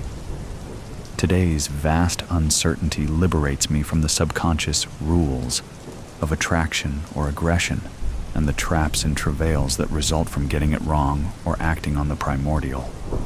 Not so much with the other guys. There was no context for humanity, much less the equipment or accoutrement that might tell me who I wouldn't bang with a regulation 10-foot titanium pole or drunkenly flail at outside a sketchy bar at 1 a.m. on the ass end of town. And in fact, that's the last thing my bros were doing before we became fellow contestants in Intergalactic Survivor. Or more literally, ultimate, naked, and afraid. This was what I'd call a Kate McKinnon scenario. All coot-coots and prune shoots, and, in this instance, shriveled roots. Nothing like full disclosure to douse male bravado, or, to be frank and with all due to the fourth member of our little party, to make you reconsider why you considered busting skulls the ideal nightcap. For at least one of the bros, it was karma swooping out of the central Illinois skies with an extraterrestrial roofie. And the night, or morning, I guess, was still young, it would appear. Under abnormally normal conditions, or at least those I'd recorded a dozen times, I'd expected to come out of this with a little invasive poking and prodding, and, if I won the lotto, a blank spot in the tape over the P&P. Unlike my pals, I naturally was more intrigued than terrified. Now, I had a sense I'd have preferred the scheduled entertainment. It looked like something out of a Nickelodeon awards show, except, unlike Demi Lovato or Derek Jeter, nobody went home with a trophy and green pudding in their coot-coot or prune shoot. All honesty, the mangled thing on the seamless luminescent floor seemed an improvement over the rest of the crew now milling about. Nobody leapt out of the crowd howling at the heavens for their lost comrade. Nobody wrapped tendrils or tentacles or whatever shit around anybody's throats. Dead guy could have been the office douchebag for all I knew, but nobody's metaphorical shorts seemed particularly in a bunch. Why I got chosen, I have no idea. There's nothing about me that projects leader vibes, except maybe the glasses, which would have meant nothing in a galaxy likely minus a lens crafter's or, seemingly, eyes. Maybe I was the only one of the Millington foursome who wasn't projecting pheromones, blood, Jägermeister, and Stetson original flavor. Maybe there was something their species found comfort in the lingering essence of ranch corn nuts. I'd left the fucking bag in the front seat of the Honda in the tractor turnaround 100 feet down the road. The body and all attendant slime had been removed efficiently from the tiny chamber, which from the lights and panels and sensors filling one wall was probably the flight deck, which may have made dead Guy the captain. Made sense, because from the corridor outside, there simply was no entrance, and Captain Demised's residual slime had pooled and congealed where the invisible door had been opened presumably by somebody with the codes or the neural interface or whatever sci-fi horseshit these nerds used. I'd been a true crime podcaster since WMIL had fired me for hiding my stash under the audio board and lifting the gear essential to launching a successful true crime podcast. My host this evening extended a tentacle or tendril, and I tensed as it touched my hand. I momentarily considered that I'd been selected for all the wrong reasons, but then I sensed something like the warm vibration of an electric blanket kicking on, and something in my skull registered it as a reassuring gesture. Nobody's mad. We just want to get to the bottom of things before we rip the flesh from all your bones and cast you still breathing into Jeff and Elon's airless playground. After a moment, the tendricle withdrew, and I sensed a change in the ambient frequency. Broadcaster's ear, some might say, as I loaded up my bobbleheads in WMIL/WILFFM/WCNT's circular drive. The FCC had given up long ago. My senses had only heightened after I swapped the pot for the pod. So, I finally spoke. What do we do here? A ripple in a fold where we normally keep our belly buttons was the only sign it hadn't already moved on to Denny's versus IHOP. Then my hand buzzed, and I felt something like a venti double espresso hitting my brain. I glanced down, and I realized E.T. had plastered some tech on me. Teeny tech, like that thing above Kate Winslet's lip, I couldn't look away from during the entire run of Mayor of Easttown. They probably had better Best Buys in the Andromeda, because as I pondered my hand, it kicked things off. It wasn't a question. No Wookiee purr or calming Christopher Nolan, Jodie Foster Babelfish Siri for dummies. It was a sensation that sparked the right cerebral pathway in the rough form of a question. Hey, don't ask me. Aside from the abduction thing, I got nothing against you guys. I were you, I'd call a staff meeting. This was clearly an inside job. I raised a brow and a tendril twitched. Unless? It responded with an abrupt hum with a rising inflection. I'm just saying. The hum raised an impatient decibel. I had that effect, and I grinned despite the sketchy circumstances. Let me know if you heard this one. A vampire, a werewolf, and a ghost walk into a bar. I'd never really cared for the paranormal. As a kid, I'd cheated curfew a few times to catch Art Bell and his syndicated late-night imitators, the original podcasters, you might say. Most all I ever got from it were sleepless nights because I was neither as cynical or worldly as I imagined. And then Stephenie Meyer. The notion of seductive heart-of-gold vampires and soulful werewolves who only need an empathetic tummy-adjacent rub was flamin' Doritos for emotionally miswired adolescent girls and the hormone-addled teen wolves and bloodsuckers sidling up for a peek up the skirt. I actually found Mom one day sneaking one of those Twilight cinder blocks over socks and towels, suspiciously leaning into the basement washer. That may well have been my cannabis origin story. The day W.M. Isle and I parted company, our morning zoo boys interviewed some hot university multimedia prof who held that, like opinions and assholes, every moron today has a podcast. Though she told me to fuck off as I stopped to chat on my way out of the building to torture my intern escort, the prof's other words inspired me to take up my own mic, even with the station call letters scratched into it. I had two major obstacles to podcasting fame. Well, two with several bullets. Every asshole with an opinion and an Amazon account indeed had a true crime cast, and many of them didn't have a half-dozen public intoxication pot busts on their sheet while trying to pull intel from the keepers of the sheets. And the local cops turned out to be better at solving midnight murders and geocaching body dumps than I'd assumed. Still, I lucked into a couple of low-life, low-radar prospects with the necessary quotient of lurid stupidity, stuff that could be dressed up with a little NPR polish and a moody/broody royalty-free score, so help you actually care about folks whose absence might not have registered for a couple weeks, or whose departure might have been a low-grade net positive. I had a cousin in the Millington PD crime lab who cared about such folks even without the synthesized violins, and she tossed me a couple lightly gnawed, long-discarded bones. 5 episodes into Dollar Store Death, I hit connective tissue. 3 months before, Yelene Krautzer, a clerk at the dollar station on Main, had closed up for the night and trudged the brightly lit 3 blocks north to Bar Road, and the moonlit 4 blocks west to the trailer park behind the community college. When Yelene failed to show up for another day of gassing Mylar balloons for backyard birthdays and early releases, and calculating infinite multiples of $1.25, you expect them to change the signage every time the supply chain breaks? Then failed to show 3 more shifts. The manager called the MPD for a welfare check, and the MPD determined Yelene had indeed made it home.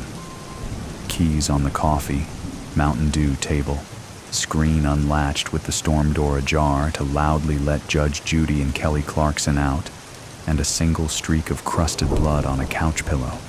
Blood matched Yelene, but according to Cousin Chris, also contain a second salivary DNA contribution that couldn't yet be traced.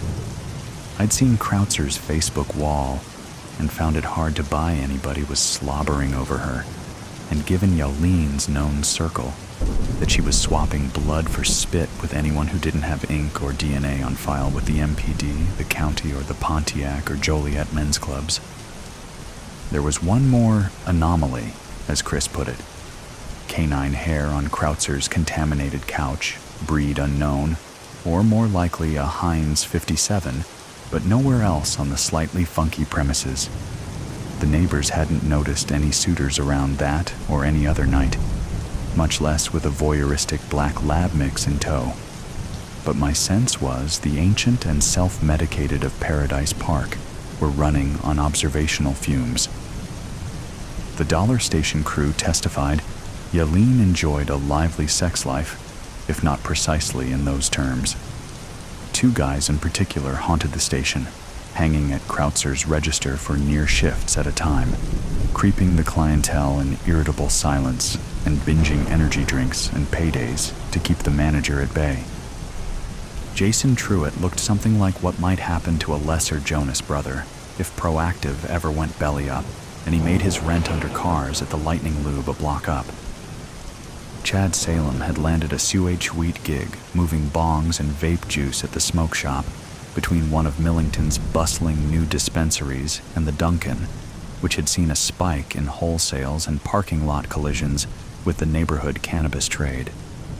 There theoretically might have been one brain and something hinting at a personality between them. Chad showed greater finesse telling me to go fuck myself, but they were working off roughly the same script. And like a lot of Gen Plussers today, romantic rivalry seemingly had not damaged their broship. There was little leverage to get either one on air, and I needed one or the other if I were going to play anybody besides the dollar station's horny off-brand soda vendor as prime suspect. Then, in a flash of inspiration, I visited the Lightning Lube and vape in big red neon, marketing geniuses they were not, for one last pitch. I left with a pair of fuck yous, a half can of Rockstar Pure Zero, and a grease-slick, empty chug of Mountain Dew Ultra Midnight. Cousin Chris accepted my gift with a sigh, and as she added me to the bottom of her to-do list, I took one more peek at the presumed crime scene photos. I'd missed the big black brick next to the trailer keys on the coffee table. As I'd intended, Chad put 2 and 2 in his missing piss drink together, and, I assume, helped Jason with the math as well. I wasn't surprised when I got the call a few days later, but the voice on the other end floored me. I agreed to meet her anyway, thinking maybe I could save the cast even without a body, or more accurately, the absence of one. What could go wrong at midnight at the soccer fields at the edge of town, right? She was waiting in the shelter by the bike trail. No other cars in the lot filled every summer Saturday with Type A millennial moms and dads, but her profile was crisp in the single overhead the city'd installed to protect nocturnal joggers from their impulsive cardio.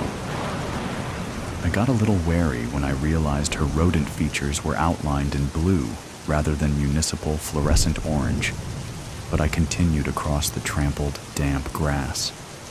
They sacked me halfway across the first field, one from each side. I didn't need Chris to tell me who'd left dog hair on Yelene's house, and as fourth Jonas ripped at me, I felt a sharp stab in the neck, and momentarily caught Chad's bloody grin as he dove back in for a second gulp. I came to face, and yelped like a little girl. The little girl the other little girls are too embarrassed even to beat up at recess. Yelene clearly needed some rare beef and leafy greens.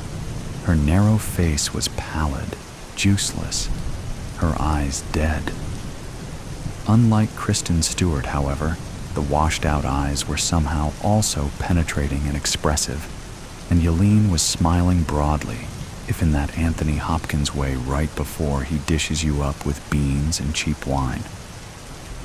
And whatever Benicio del Toro, Robert Pattinson STD she'd caught from the fellas had had a miraculous effect on her new, neutral palette complexion, and there was an energy that had to be more than just mainlining Rockstar or Dew. "Someday you'll want to thank me," she whispered in a frosty puff as my nods pulled up somewhere around my kidneys. "I appreciate your kind words, but a simple fuck off is thanks enough." Yelene rose and then shimmered, is the only word I can put to it, and I spotted the guys waiting at the edge of the asphalt. Then she popped back into focus and the former dollar store. Besides, everybody's got a podcast these days, like assholes and, you know. It's okay. She had a few thousand years to work on her metaphors. The musketeers jumped when I entered, probably because I'd never learned to knock first and really didn't need to stand on ceremony anymore. I could feel, if not see the fat and sassy moon beyond the hull in a way I never had, and I was still itching under the hoodie and jeans. fuckers letting us go?" the ingloriously naked Serena demanded. "Everybody went home for the night." I smiled. "Coming in for a landing in a few. Said we could let ourselves out." "You think to bring our shit brain?" Randy sneered. The poet of the group, and the guy who'd been the prospective star of my next crime cast until fate had intervened likely on Serena and Cody's behalf. Cody poked at a spot to the left of his bristly lips, then did the calculations and shifted to the right. "You got a little green shit on your... Oh." "Yeah," I sighed. "Oh." My favorite John Mulaney routine is the one about the girlfriend who, having seen Ray, declares that she didn't care for the whole dead brother thing.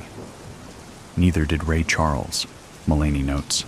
Science doesn't care how you feel, nor the universe, nor whatever shit's stowed in the drywall in the back of the closet. Still don't care for the paranormal. Or the extra normal. We somehow believe aliens are telepathic, cosmically attuned, all-powerful, all-knowing. But once I realized their highfalutin tech didn't come with a polygraph, I knew they put their metaphorical pants on one figurative leg at a time. Just flesh and slime like the rest of us, only better in science and vehicle design and highly susceptible to our special brand of terrestrial batshit. Everybody loves a good scary story with a hook-handed twist. And mine was a great one. After I showed my new BFF my locked room cheat and dealt with the rest of Team Tendril, I requested a ride home and left him or it or them, I'm an ally when I can, with that sage principle of the redneck code. Tell your friends. While he, she, they, it fiddled with the GPS, I bid my bar buds a fond and final adieu, mainly to cleanse the palate. The Honda and the gear and the corn nuts were just where I'd left them. The field behind already had been stripped to stubble and earworms looking for a place to winter. A couple Fords were angled into the front of the double tap, which at the dawn's early light was dispensing biscuits and gravy and therapeutic dog hair to the guys who'd struck out on the bright to suck up the rest of the corn and beans or shoot the shit out of stuff as they wet dreamed of being that first good guy with a gun who doesn't instinctively plug the black cashier.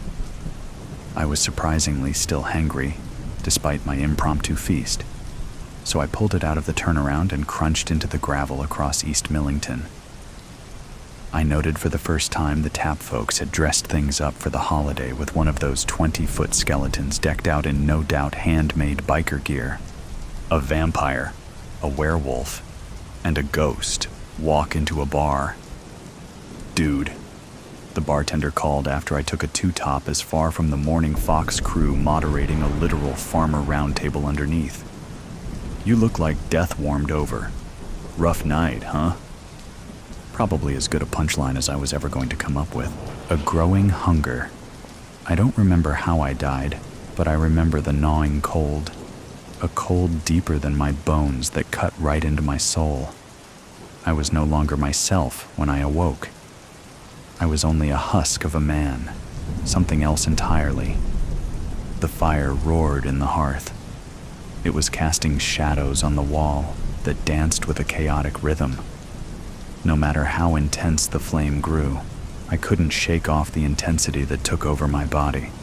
My blood turned to ice, but my hunger grew like that flame, and just like the fire, it was all-consuming. I had tried to hunt, but that was not what my body craved. Only one thing could appease this insatiable hunger. I sharpened my knife, the steel grazing over the fine points over and over. The sound grated into my ear. I needed to eat, and I needed to eat soon. I wasn't sure how long I was going to last. I pulled myself from the fire, clutching my knife and my lifeline, and put on my coat and boots. The cracked mirror by the door only showed an empty shell, sunken black eyes, white pale skin, and bloodless lips. I pushed the cabin door open and sank into the blanket of snow that lined the forest. The world had withered in my isolation. The never-ending storm raged relentlessly outside. The eerie silence was only disrupted by the crunch of my boots. The trees had frozen in place, their bony branches reaching up to the gray abyss above. It would be a miracle if my traps had caught anything today. They hadn't for the last 3 days, and I could tell I was running out of time before I left this cabin and sought something more. My lips salivated at the thought of flesh, warm and soft, sinking into my teeth. I shook away the thought and rushed towards the first trap. Nothing. The second. Nothing. The third. Nothing. Then, a voice rattled in the distance. No, not in the distance, near my cabin. It was quiet at first, but then the sound echoed through the skeleton trees. "Hello, anyone? I need help." My heart pounded. If I go back, would that be it? I hesitated. I could resist. It was my mortality that I clung to with the kind of hope a small child clings to his dreams. I turned back to the traps to check the final one. The man called for help again, banging on the closed cabin door. That forbidden thought arose. I tried to pull myself away, but I could only imagine myself sinking my teeth into his soft flesh, warming my body with his sweet blood. I was starving, more than starving, empty. I looked towards the other traps, knowing it would be pointless to waste any more energy. Against my better judgment, I hurried towards the voice because leaving the man to freeze outside in this world would be no different than murder. I emerged from the tree line to see an outline of a man. The white from the snow blurred his figure, but he was alone and at my door. "Hello," he called again, as he walked over to the lone window on the side of the cabin. That wave of hope raced over me again. The longing for mortality whispered in my ear. The hunger subsided just for a bit as I found my voice. I had been silent for so long that it came out in a raspy mumble. "Hello." I raised my hand over my head to wave. A rusty and out-of-sync gesture. "Are you okay?" "Oh, thank God." "Hello." He pressed his hands together. Was he happy? Scared? How long had I been out of practice in the art of socializing? I was out hunting and must have turned around. I have been out in the cold for some time. Do you have a phone I could use? My rusty muscles awkwardly formed a smile. The phone is out, but I can offer you a bed for the night. I approached him slowly, like prey, slower than I had approached my traps. Where are your hunting buddies? Should I expect them as well? Our party got split up. I am hoping they get out of here before the storm worsens. I pushed past the man, his scent forcing my stomach into a spiral. It would be so easy. I could do it here. One stab into his throat, one moment of indulgence, one mistake. "Are you okay, sir?" The man's eyes met mine. His eyes were so tame, I felt so wild. I forced my hand on the door and opened it. The man slowly walked through the door and saw the fire. His face relaxed. "My name is Ben, by the way." "Nice to meet you." I pulled off my coat, throwing it over the back of the chair, then flung my boots off, not caring where they landed. "I would offer you food, but I don't have much myself." "Oh, that's okay. I am just grateful for your hospitality. I have a couple more rations as well if you need them." He followed my lead and took off his coat and boots, placing them on the hook beside the door. "And you are?" Who was I? I tried to search the depths of my mind. I reminded myself of my death, who I was in my old life. A chill worked up my spine. I would have to go with a lie. "Silas." The name came out of my mouth in hesitation. "You can take the bed upstairs. I can sleep on the couch." "Thank you so much." He approached the fire and pushed his hand towards the flames. His sweet flesh singed the cabin. I gripped my knife and took 2 steps back. I had to resist. I could send him on his way after the storm passed. This little place you got here is cozy. How long have you been here for? Another question I had no answer to. It could have been weeks or years, another lie I had to conjure up. I tried not to make eye contact, just needed to get him upstairs and out of the house. I needed to fight this urge and pray for a decent meal in the traps tomorrow. A couple years, actually. He leaned closer to the fire. His smell encompassed the cabin even more. My daughter and wife would love it up here. I winced. Did I have a family? A daughter? Son? It was a blur, and I was starting not to care. I pushed my finger into the edge of the blade, trying to think of anything else. If you don't mind, I think I will be turning in for the night. Again, upstairs there is a bed. I gestured to the small stairs next to the kitchen. He nodded and disappeared upstairs. In the dead of night, I awoke to Ben snoring softly. The hunger surging. It had grown into its monster. I thought of the empty traps outside that would not fill any time soon, and the continuous snow that piled higher as time passed. I was going to starve out here. Ben was going to starve out here. I wasn't sure where I was, or where the nearest town was, and I dared go close to such a civilization in fear of what would happen. I grabbed the knife out of my pocket and snuck upstairs. My breath fogged the cold air as I tried to tame my breathing. I was being too loud, chaotic, too wild. I could feel my body giving in, my beast within whispering louder. The voice promised relief, warmth, and satisfaction. I leaned over his body and pulled out my sharpened knife. The blade was ready for its kill after waiting for what seemed like centuries. It would be a mercy. Maybe the traps outside were empty, but this one had been set and tripped. By morning, the storm had passed. I stood in front of the deep hole that I frantically dug in the earth, blood staining the white frozen wasteland. My beast, the hunger, sated for now, but I feel no peace. The brief satisfaction that my prey gave me was fading quickly. I knew that he would demand more soon. I tossed the bones and other remains into the pit and fill it in, hiding all traces of my actions, for I am no longer human.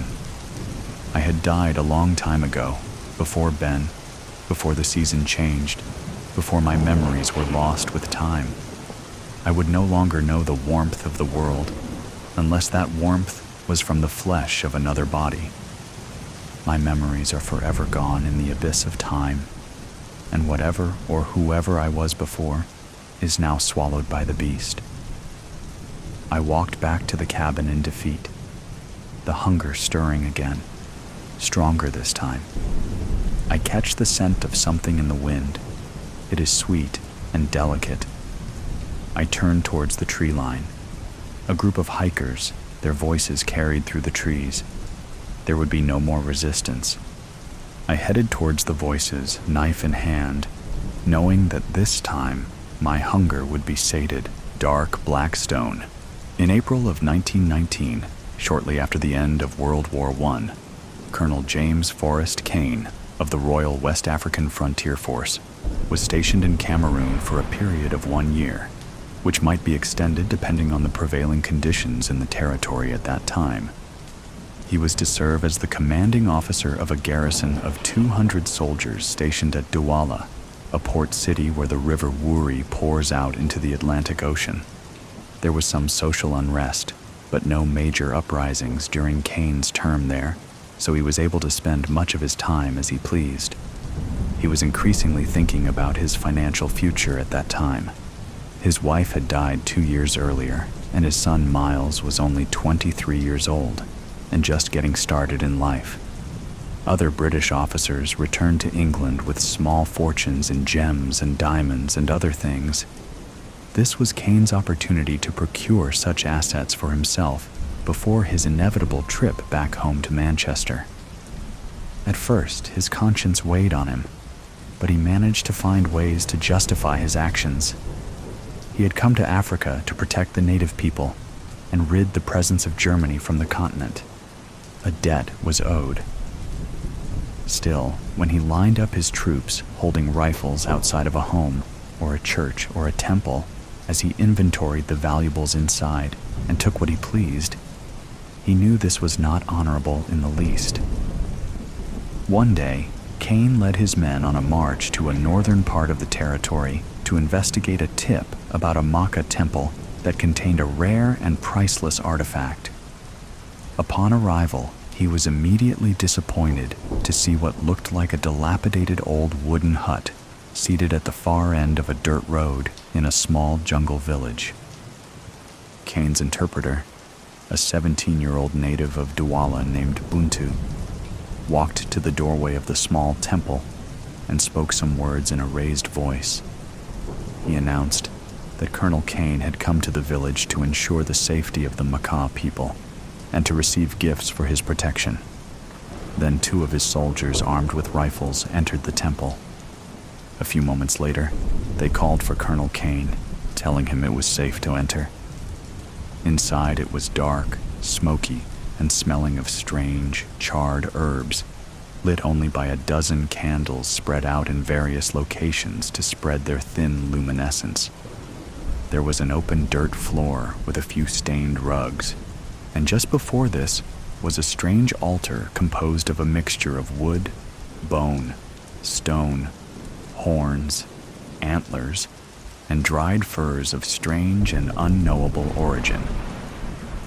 Cain approached the altar and realized there was a very small man, wrapped in a dark robe, seated behind it. He was barefoot, his feet filthy, the robe pulled up over his head. He was very old, and his skin was sallow, but his eyes shone with a certain light. He stared at Cain silently as the colonel began to inventory the items on the altar. He started at the far left and began working his way to the right, briefly inspecting the various relics along the way. There was nothing that looked at all valuable to his eye until he reached the center of the altar and saw the large black diamond seated in a hand-carved wooden display setting. He reached for it, and the old man behind the altar spoke up sharply. Vol.2 translated his words. "He says you do not want that. He says you should not touch it." Cain gave the old man a sharp look, and then slowly removed the black diamond from its wooden setting. It was roughly hewn, but it was very large. There were jewelers back in Antwerp and London who could cut this stone perfectly and make it ready for sale at an optimal price. He looked at the old man again as he tucked the black diamond into his jacket pocket. The old man shook his head ever so slightly and repeated part of what he had just said in a dry and scratchy voice. "He says you do not want that." Vol.2 translated. "Jambe," the old man hissed. Vol.2 paused for a few seconds. He said Jambe. It is spirit. It is a dark spirit. Maka people very much believe in these things. It is part of their religion. Cain nodded at the old man silently, and then waved a hand at the 2 soldiers standing behind him, and they all walked out together. Over the next few weeks, people around the colonel began to report a number of strange and disturbing incidents. He began wearing his uniform in an increasingly disheveled fashion. He went from inappropriately wild laughter to manic, inconsolable sobbing in the span of less than 60 seconds in the officers' mess hall at dinner one night. And then one day, 2 of his fellow officers walked into the barracks hall and found him seated on the floor in only his underpants with his eyes closed tight, tears running down his face, and a .45 pistol pressed up against his temple, pulling the trigger repeatedly. The gun was loaded, but it had jammed. The following week, Colonel Kane was discharged from the military and sent back home on a cargo ship to the port of Manchester. His 2 travel trunks, containing all of his personal items, including the black diamond, were sent with him. Upon arrival in England, he was brought to an insane asylum where he lived out the remainder of his days in a state of constant hysteria until he found a way to hang himself 3 months later. The 2 travel trunks were sent to his home in Manchester, where his son Miles went through the contents and sorted everything out. Miles knew very little about precious gems, but he had a friend who worked at a jeweler's shop, so he took all of the stones to be appraised, and he was stunned when he learned the potential value of the large black diamond. His friend called in a rare gems expert, and after close inspection of the stone, he was advised to have it properly cut and set as a gold necklace pendant. It was just too big for a ring, and then it would likely fetch at least £100,000 sterling at auction. Miles took this advice and had the gem cut and set. It was 175 carats when it was finished. Miles kept it in a small safe in his father's house as he awaited an auction day that never came. People around Miles, his friends and co-workers, all started to notice increasingly strange and uncharacteristic behavior from him. Then one day he stopped showing up for work. Then he stopped answering visitors at his front door. And then, after a few weeks, he stepped off the platform into the path of an oncoming train. As Miles had no wife, no children, and no last will and testament, the disposition of his estate, which largely consisted of his father's former estate, was adjudicated by the courts, which determined that the rightful heir was his father's only brother, Graham Kane, who had moved to Boston shortly after returning from the war in France. Graham received notification of his inheritance from a barrister assigned by the court. The primary asset was the house in Manchester and its contents, which a local estate agent could sell for him and wire the proceeds afterward. He agreed to this, and about a week later, he received a telegram from the estate agent, a woman named Maggie Harlow, which read, "To Graham Kane, Boston, Massachusetts, Mr. Kane.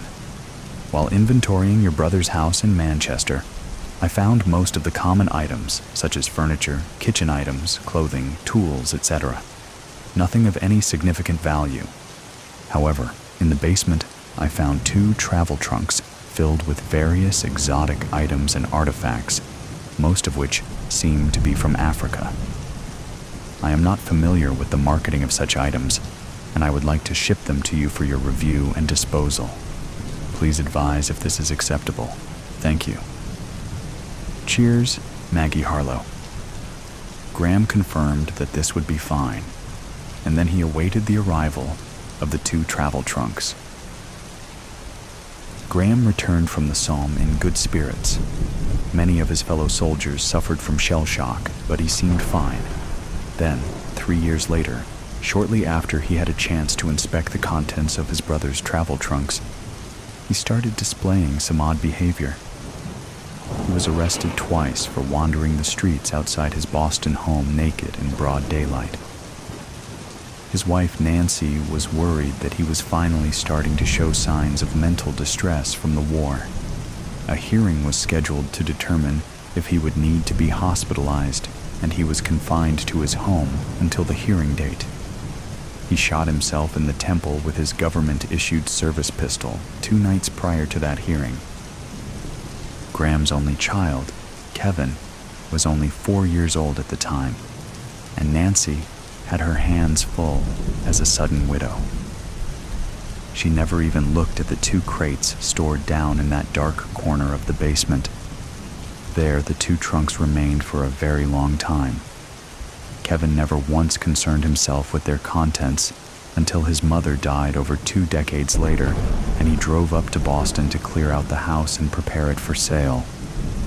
During the 4 days that Kevin spent packing up and cleaning out his parents' home in the North End, he had much on his mind. Things were getting sketchy at his job. Corporate had shut down 4 regional offices in the last 6 months, and there were already 3 in the Boston suburbs at that time. Furthermore, his wife was starting to spend more and more time outside of the home, particularly at nighttime, and he was starting to become suspicious about where she was going and who she was seeing. And lastly, his 12-year-old daughter Diane was exhibiting some alarming symptoms of depression. He noticed this on his own and tried to just tell himself that she was going through a time of change. But when the principal of her school called Kevin and his wife in for a meeting to discuss these concerns, he could no longer sweep it under the rug. The source of the problem seemed to be that Diane was being bullied by some of the other girls in her grade. A girl named Katie Kelson was apparently the ringleader of a group that liked to make fun of Diane and tease her, and they frequently played practical jokes on her at recess. At first, she handled it with humor, but as the nature of the treatment spiraled downward, she soon couldn't just laugh off the constant ostracization. Every day became a dark day. On the final afternoon that he spent cleaning out his parents' house, Kevin finally got around to inventorying the 2 travel trunks down in the basement. There were a lot of interesting items, but inside an ornate wooden cigar box lined in blue velvet, there were about 24 small diamonds and gems, a beautiful large black gem affixed to a pendant on a gold chain, and 3 handwritten notes folded up in a stack and laying there among the rest. The black stone was inside a square hard plastic container, a piece of white tape on the lid with handwritten lettering that read, "Warning, do not touch." Kevin inspected some of the smaller loose stones and then read the first of the 3 notes. In faded ink, it read, "I was warned not to touch this black diamond. I did not heed that warning, and now I am become undone. Fear for the sanctity of your mind and the destiny of your immortal soul. Do not repeat my foolishness. Colonel James Forrest Kane, 4th August, 1919. He paused for a moment, then read the next note. I did not heed my father's warnings. Now it is too late. I don't know where I have gone. Miles Kane, 2nd February 1921. Kevin looked at the black diamond again for a moment, and then he picked up the last note. This one read, I thought I saw true horrors at war in the Somme, but I knew nothing of horror until I held this black diamond in my hand. I should have heeded the warnings in the other notes contained herein. I write this while I still can. I am rapidly descending into the fires of hell. Graham Kane, 14th October, 1922. Kevin thought about what he had just read and stared at the diamond in the plastic box for a while. He quickly decided to heed the warnings. He knew how his father, uncle, and cousin had all died. He closed the cigar box but removed it from the trunk and brought it upstairs and placed it in his suitcase. At the end of that day, Kevin drove the hour ride back to his home in Carlisle. When he got there, his wife was out, who knows where, and the door to Diane's bedroom was closed, but he could see the light was on. He knocked, waited, then knocked again. A short time later, she opened the door. She didn't look at him. She looked at her feet. Hey, Dad, what's up? She sounded sad. Nothing. I just haven't seen you in a few days and I wanted to say hi. See how you're doing? I'm fine. Just doing some homework. What's for dinner? I'm starving. Well, Mom's out somewhere and I'm not cooking, so let's just get some takeout. Whatever you want. Sound good? Yeah, sure. Let's get pizza. Just pizza? How about Chinese? I just want pizza. Just get a large cheese pie from Mario's. Okay, I'll call it in and go pick it up. I'll be back in about a half hour. Okay, I'm gonna keep working on my homework until then. What are you working on? Just schoolwork stuff. She closed the door. On a gloomy Wednesday evening 2 weeks later, Kevin came home from work and found his wife in Diane's bedroom, sitting with her and consoling her quietly. Diane was crying. Katie Kelson's big Christmas party was that Friday night, and the vicious little creature had made a point of openly handing out written invitations from a paper bag to every girl in the class except Diane. When she arrived in front of Diane's desk, she said, "Oops, all out. Sorry," and turned the empty paper bag upside down. The whole class laughed, and Diane left in tears. The following day, Diane was hit and killed by a big black Lincoln Continental traveling fast down West Main Street. Katie Kelson and a group of other girls were there when it happened, and a Massachusetts state police officer was passing by and was on the scene immediately. The girls started to walk away when he pulled up, but he ordered them to stop so he could take some witness statements. Then he called in the ambulance. It was too late for the ambulance. Katie claimed that she thought it was suicide, and once that word was out of her mouth, the other girls all quickly echoed it. They said that Diane was kind of a strange and sad girl, and when they walked down the sidewalk, she was just standing at the curb, waiting, and then she dove out in front of the car. The study took down all their names, addresses, and phone numbers, and wrote down the critical details of their statements. Afterwards, a man came up to the officer and provided a different account. He was seated at the bus stop just across the street when it happened, and he said that the group of girls chased Diane out into the street, and one of them pushed her down just before the car came through and crushed her beneath its wheels. However, that man was black, homeless, draped in an old blanket and reeking of booze and cigarettes, all of his belongings in the shopping cart by his side. The officer thanked the man, but did not take a formal statement. The ambulance had arrived. He had other things to do. The next day, when school let out, Katie Kelson left by the front door with a few of her friends. She knew Diane's father, so when she saw Kevin standing there, she blanched slightly at first, but she shook it off of her face quickly. "Hi, Mr. Kane. I just want to say I am so sorry about what happened to Diane. It was just terrible. We were all there." "Thank you, Katie. I appreciate your condolences. My wife and I met with the police last night, and it clearly sounds like she just brought this on herself. She was very depressed recently. We had no idea that it was this bad. We're just stunned and trying to make sense of it." His eyes teared up a little. "I'm so sorry, Mr. Kane. We're all really sad, too." "Thanks, Katie. Hey, can I just talk to you for a minute?"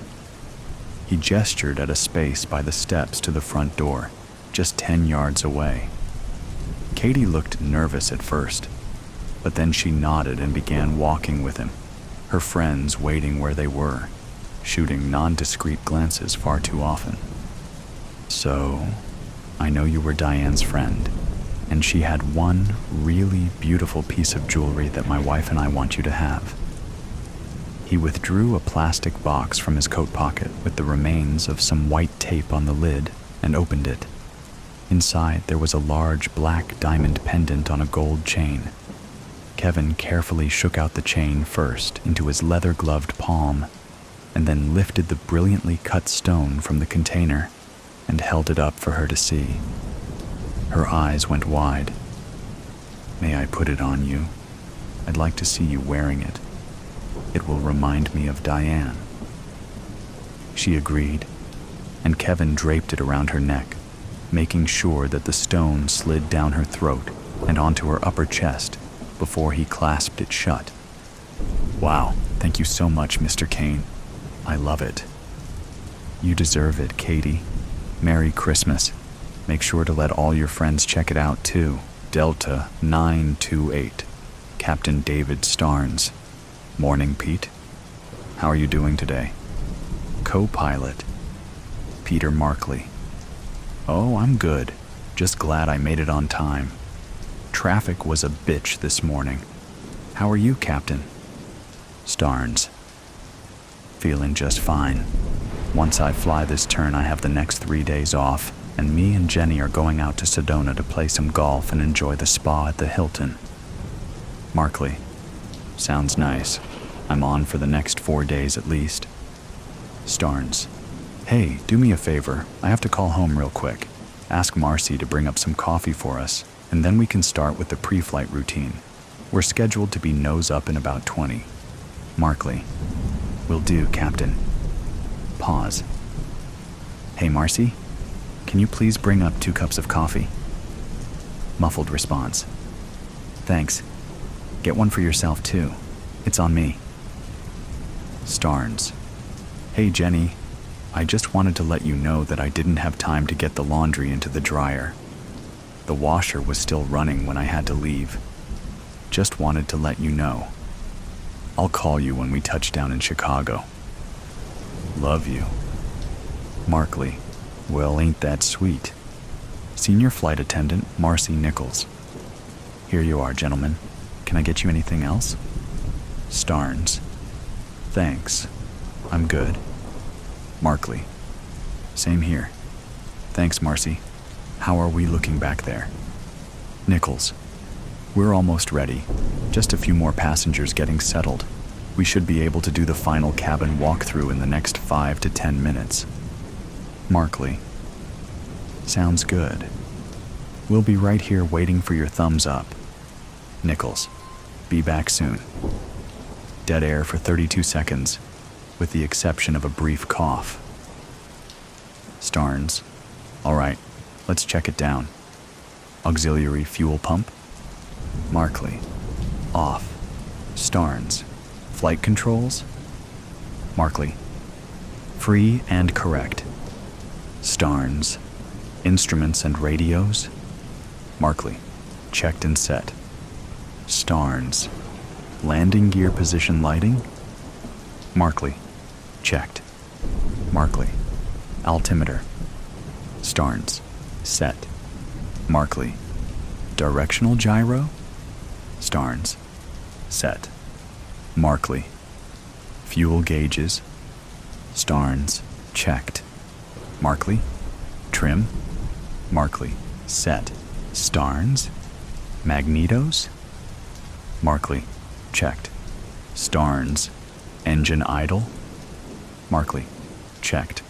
Starnes. Flaps. Markley. In position. Starnes. Seat belts. Shoulder harnesses. Markley. Fastened. Starnes. Parking brake. Markley. Off. Starnes. All right. We are good to go. 24 seconds of dead air. Markley. You heard the latest on Kendall? Starnes. What a mess. It wasn't just alcohol, you know. He tested positive for cocaine too, and they found some in his suitcase. Markley. I heard his wife left him after Delta shit-canned him.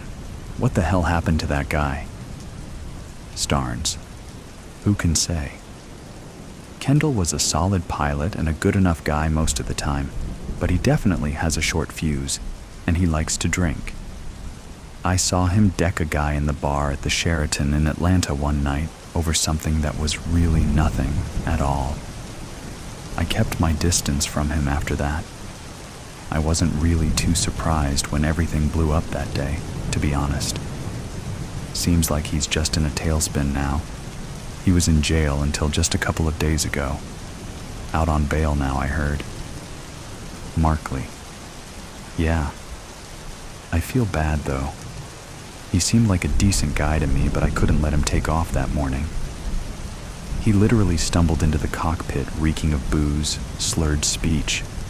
He fell asleep about a minute after he took a seat.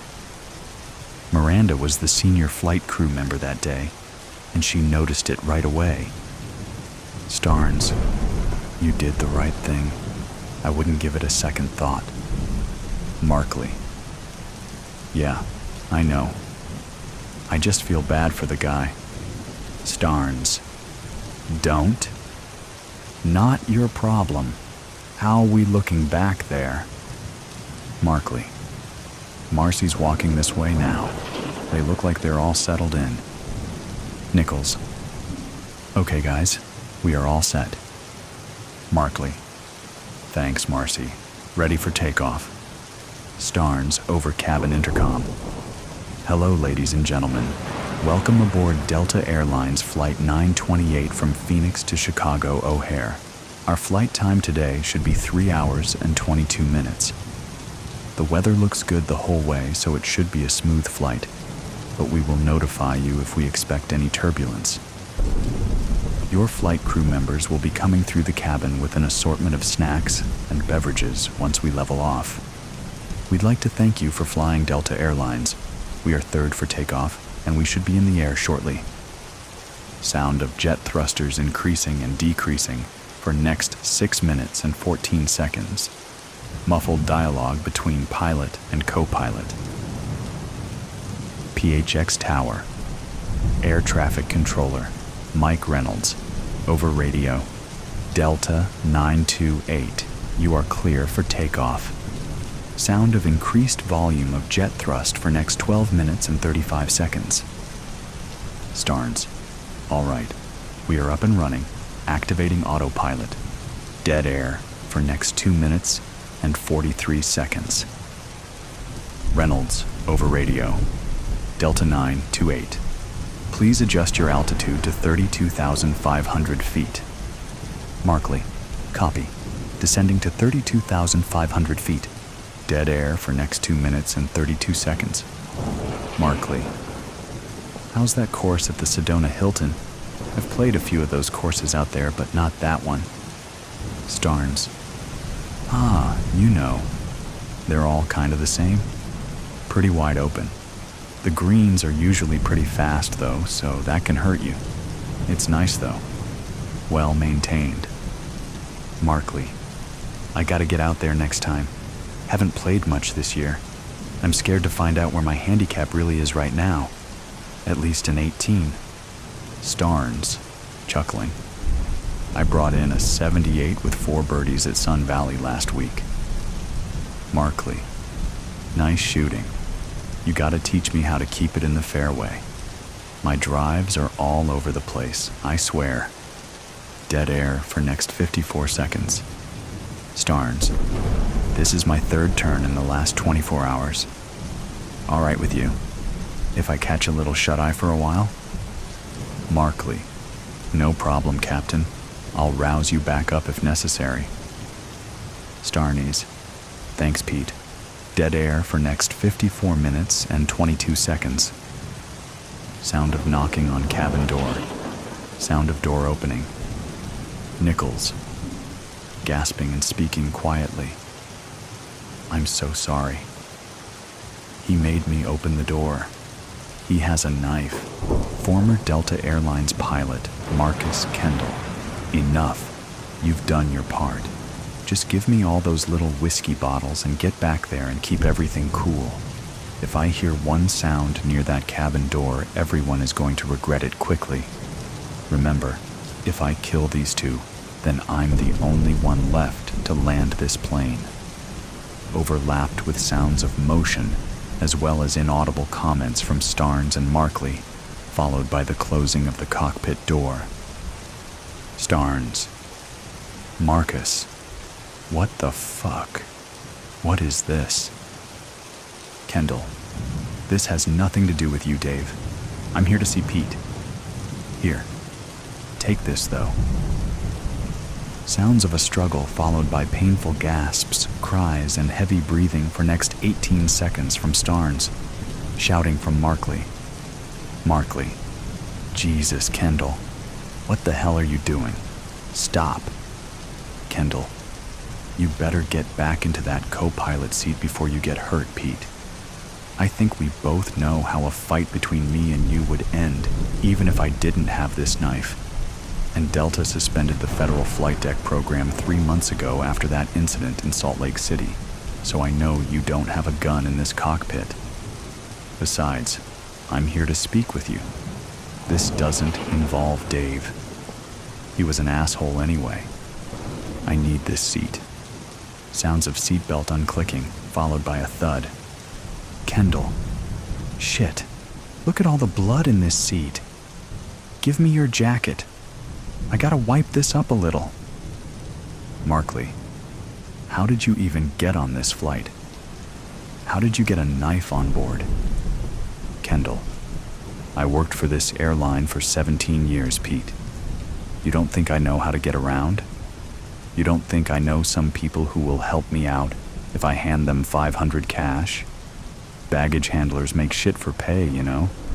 It's a pretty thankless job. Those guys aren't exactly rocket scientists. Dead air for next 16 seconds. Markley. Christ, Marcus. What are you doing? Kendall, I came to talk to you, Pete, about what you did, and don't even think about triggering that handset. God help me. If I hear a 7,500 squawk come out of your mouth, I'm gonna cut off your right thumb. Don't test me. Look at Dave down there. You think I'm fucking around? Markley. I won't. I swear I won't. Kendall. Good. This won't take long here. Looks like we will be over Denver in just a few minutes. Markley. Why Denver? Are you gonna land us at DIA? Kendall. Not exactly, but close. We'll get to that. First, let me ask you something. You are a licensed and qualified pilot with plenty of experience flying the Boeing 737, yes? Markley. Yeah, sure. Not as much as you, but yeah. Kendall.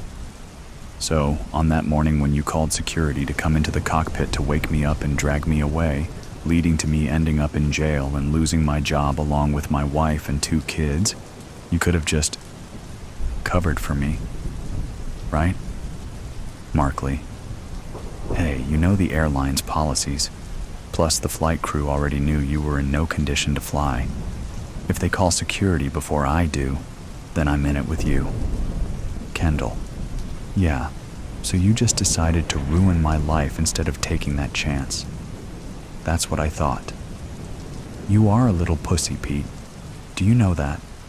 I bet you've been a little pussy for your whole life. Markley. Marcus, we're losing altitude fast. We are well below 20,000 feet and we are way off our flight path. Dead air for next 22 seconds. Automated voice from instrument panel. Warning. Altitude. Warning. Altitude. 15,000 feet. Markley. Marcus, we need to pull up right away. Dead air for next 14 seconds. Kendall. You know what, Pete? I don't really care what you have to say. I just wanted to be here with you for the end. I was originally planning to fly us straight into one of those high sheer cliffs up in the Rockies, but then I came up with a better plan. Automated voice from instrument panel. Warning. Altitude. Warning. Altitude. 12,000 feet. DIA Tower, Air Traffic Controller. Miles Cordry, Delta 928. We are showing you coming towards downtown Denver and descending below 10,000 feet. Are you in distress? Do you need us to clear a runway for you at DIA? Kendall, kill that speaker. Automated voice from instrument panel. Warning. Altitude. Warning. Altitude. 8,000 feet. Kendall, I know you can't kill that one. Anyway, rather than just pushing us into a mountain face, I decided it would be more fun to do this. Sound of increased wind shear, muffled screaming coming from the cabin. Automated voice from instrument panel. Warning! Altitude! Warning! Altitude! 6,000 feet. Markley. Jesus, Kendall. Please pull up on that stick. We are almost nose down, and we won't be able to pull out of this dive if you don't do it now. Please, don't do this. Automated voice from instrument panel. Warning. Altitude. Warning. Altitude. 5,000 feet. Kendall. You see that down there, Pete? You see that? I timed it pretty damn good, didn't I? That's downtown Denver right there. I don't know if I should target one of those tall buildings or try to put us down on a busy street. I guess I'll just have to play it as a last-minute decision. You got a preference? Markley. Dear God, Marcus, no. Automated voice from instrument panel. Warning. Altitude. Warning. Altitude. 3,000 feet. Kendall. I was considering it, and I just thought it would be better to put us down here rather than up there in the mountains. This way, there will be some good collateral damage and lots of great fiery video reels for the news. People love watching other people die in horrific ways when they watch the news, you know. That's basically what they tune in for, mostly, Pete. Let's give the people what they want today. Markley. Hail Mary, full of grace, the Lord is with thee, and blessed are. Automated voice from instrument panel. Warning. Altitude. Warning. Altitude. 2,000 feet. Kendall, over cabin intercom. People, you might want to buckle up and return your seats to the upright position. We will be making an unscheduled landing in downtown Denver in about 30 seconds, and I think it's going to be a rough one. Markley. And blessed? Blessed are thou among, gasp, women, and blessed is the fruit of. Automated voice from instrument panel. Warning. Altitude. Warning. Altitude. 1,000 feet. Kendall. Open your eyes, Pete. Open your eyes. You don't want to miss this. Look at all those cars and people down there. We are going to be front page news. Here we go. Here we go, Pete. Count it down with me. Come on now. 3, 2, 1. The Enchanted Reflection. The boutique hummed with the frenetic energy of post-Christmas sales. Shoppers jostled for space, arms laden with discounted luxury goods, their voices blending into a discordant symphony of complaints and excitement. Sarah Jensen stood behind the counter, her forced smile threatening to crack under the weight of another 12-hour shift. Her reflection in the glass display case stared back at her, a pale, tired face framed by hair that refused to cooperate, despite the expensive products she used. Miss, excuse me, miss. A sharp voice cut through the din. Sarah turned to see a woman, her arms stacked with silk scarves, glaring at her. Yes, ma'am. How can I help you? She replied, her voice coated in faux cheer. These are marked as 40% off, but they're ringing up wrong, the woman snapped. Sarah bit her tongue and nodded, mechanically punching the register. The scarf woman wasn't the first difficult customer of the day, and she wouldn't be the last. As she resolved the issue, Sarah's gaze flicked to the far end of the boutique. A figure lingered by the antique mirror display. A woman draped in a long coat, her dark hair veiling her face. She seemed out of place among the boutique's usual clientele. Her movements were deliberate, almost hypnotic, as she traced her gloved fingers along the edge of a large gilded mirror. Miss Jensen! The scarf woman's irritated bark snapped Sarah back to reality. She completed the transaction, apologized for the inconvenience, and handed over the neatly bagged scarves. When she looked back, the mysterious woman was gone. In her place, on the counter near the register, sat a package wrapped in shimmering silver paper. Sarah frowned. Did someone leave this here? She called to her co-worker, Heather, who was restocking handbags. Heather glanced over, shrugged, and returned to her task. Curiosity got the better of her. She picked up the package and turned it over. Her name was scrawled across the silver wrapping in elegant script. Sarah Jensen. Her breath caught. What the? Secret admirer? Heather teased, smirking. Sarah flushed. No idea. She hesitated, then carefully peeled back the paper. Inside was a wooden box with delicate carvings. She unlatched it, revealing an antique hand mirror nestled in velvet. It was breathtaking. The silver filigree frame was adorned with tiny, intricate designs, flowers, vines, and what appeared to be a pair of eyes etched at the top. The glass was oddly pristine, almost luminous. A shiver ran down her spine as she gazed at it. The shop's fluorescent lights dimmed for a brief moment, flickering just enough to make her look around uneasily. "Spooky," Heather said, her tone light, but her eyes wary. "You gonna keep it?" Sarah's fingers lingered on the mirror's handle. She wanted to say no, to put it back in the box and leave it there, but something about it called to her. "Yeah," she said softly. "It's beautiful." Heather shrugged and returned to the handbags. Sarah slipped the mirror back into its box and placed it in her bag. The rest of the evening passed in a blur of customers and complaints, but Sarah couldn't shake the image of the woman at the mirror display. As she locked up for the night, she glanced over her shoulder one last time. The boutique was empty, save for the faintest impression of a handprint on the glass of the largest mirror.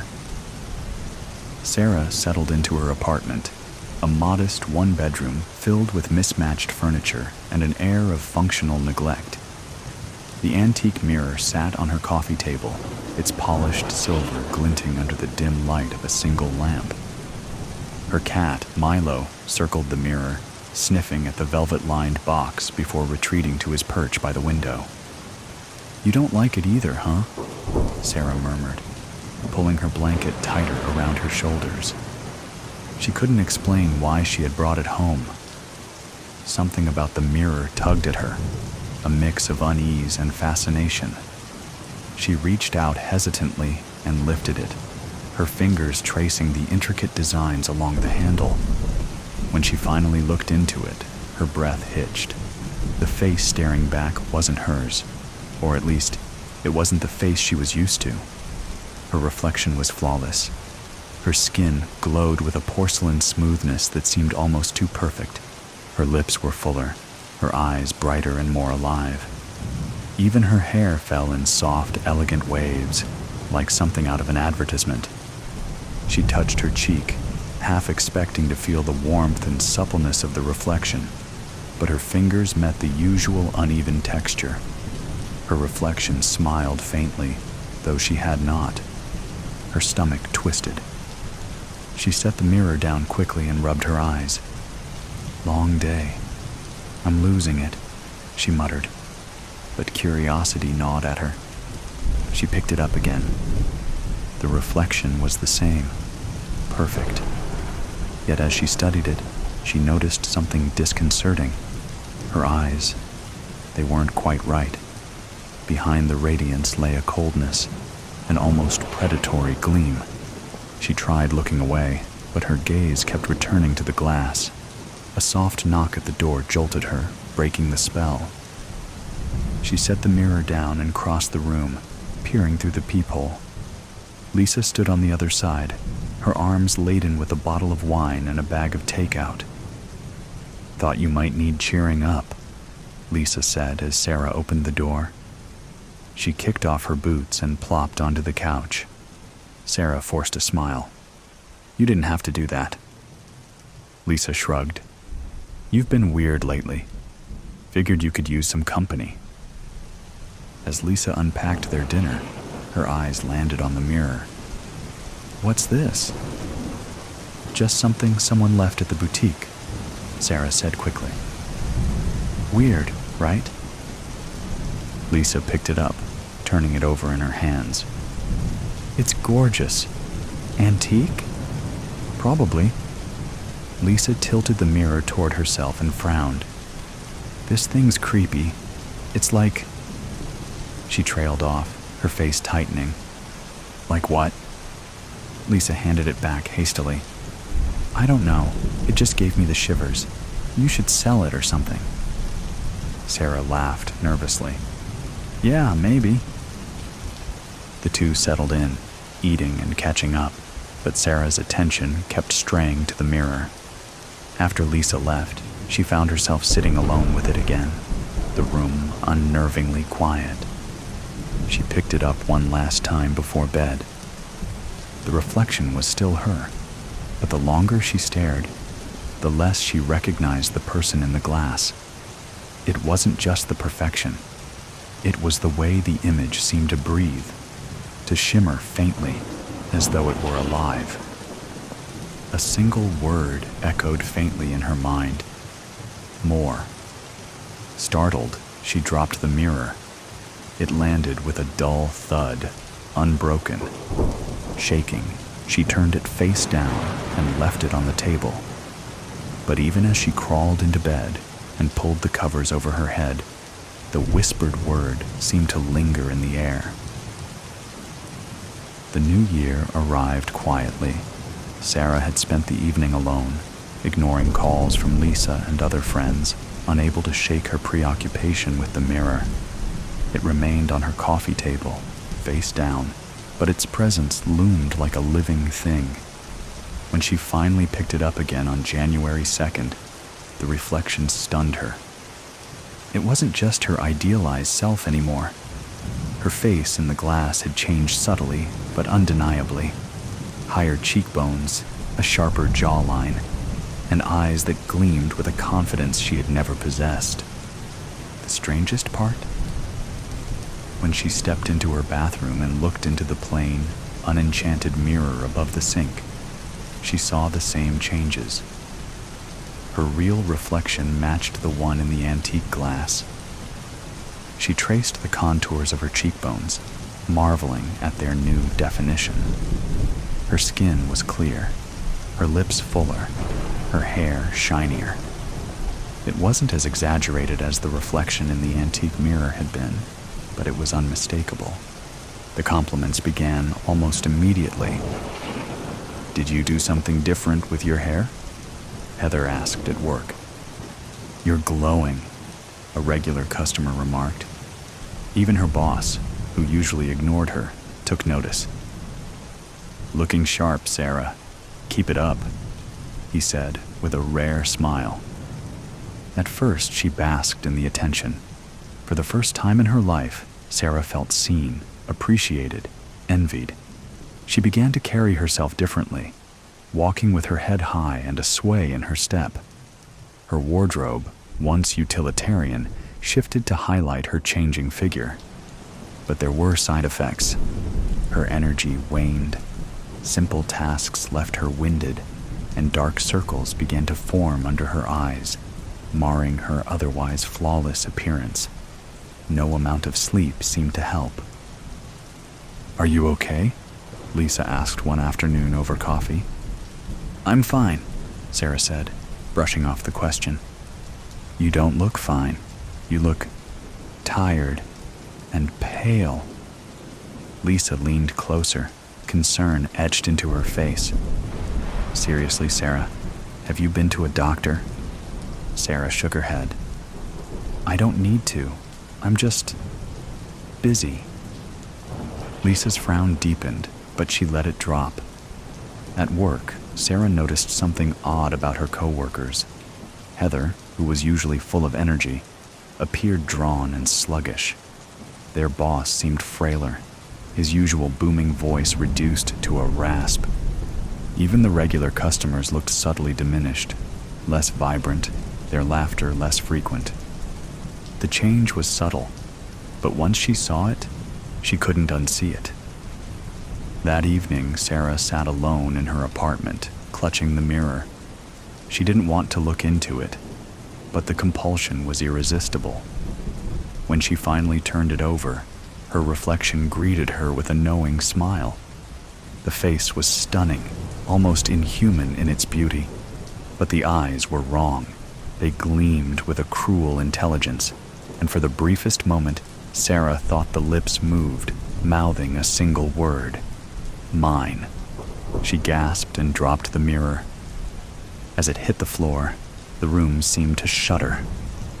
Milo hissed and bolted under the couch, his fur bristling. Sarah clutched her chest, her heart hammering against her ribs. When she dared to look at the mirror again, it lay face down, unbroken. In the silence, a faint whisper slithered through the air. More.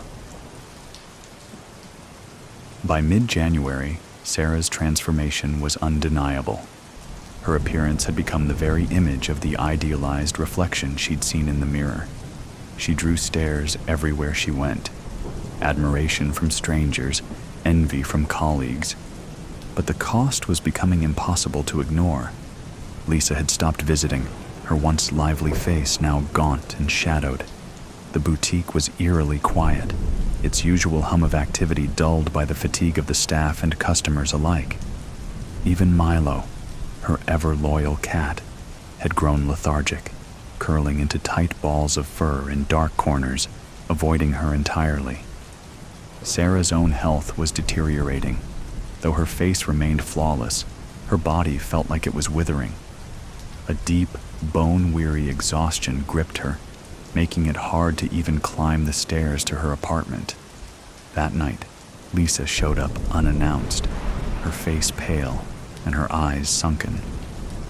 "We need to talk," Lisa said, pushing past Sarah into the living room. She froze when she spotted the mirror on the coffee table. "Sarah," Lisa began, her voice trembling, "something's wrong. I've been feeling sick ever since you got that thing." Sarah's stomach twisted. "It's just a mirror."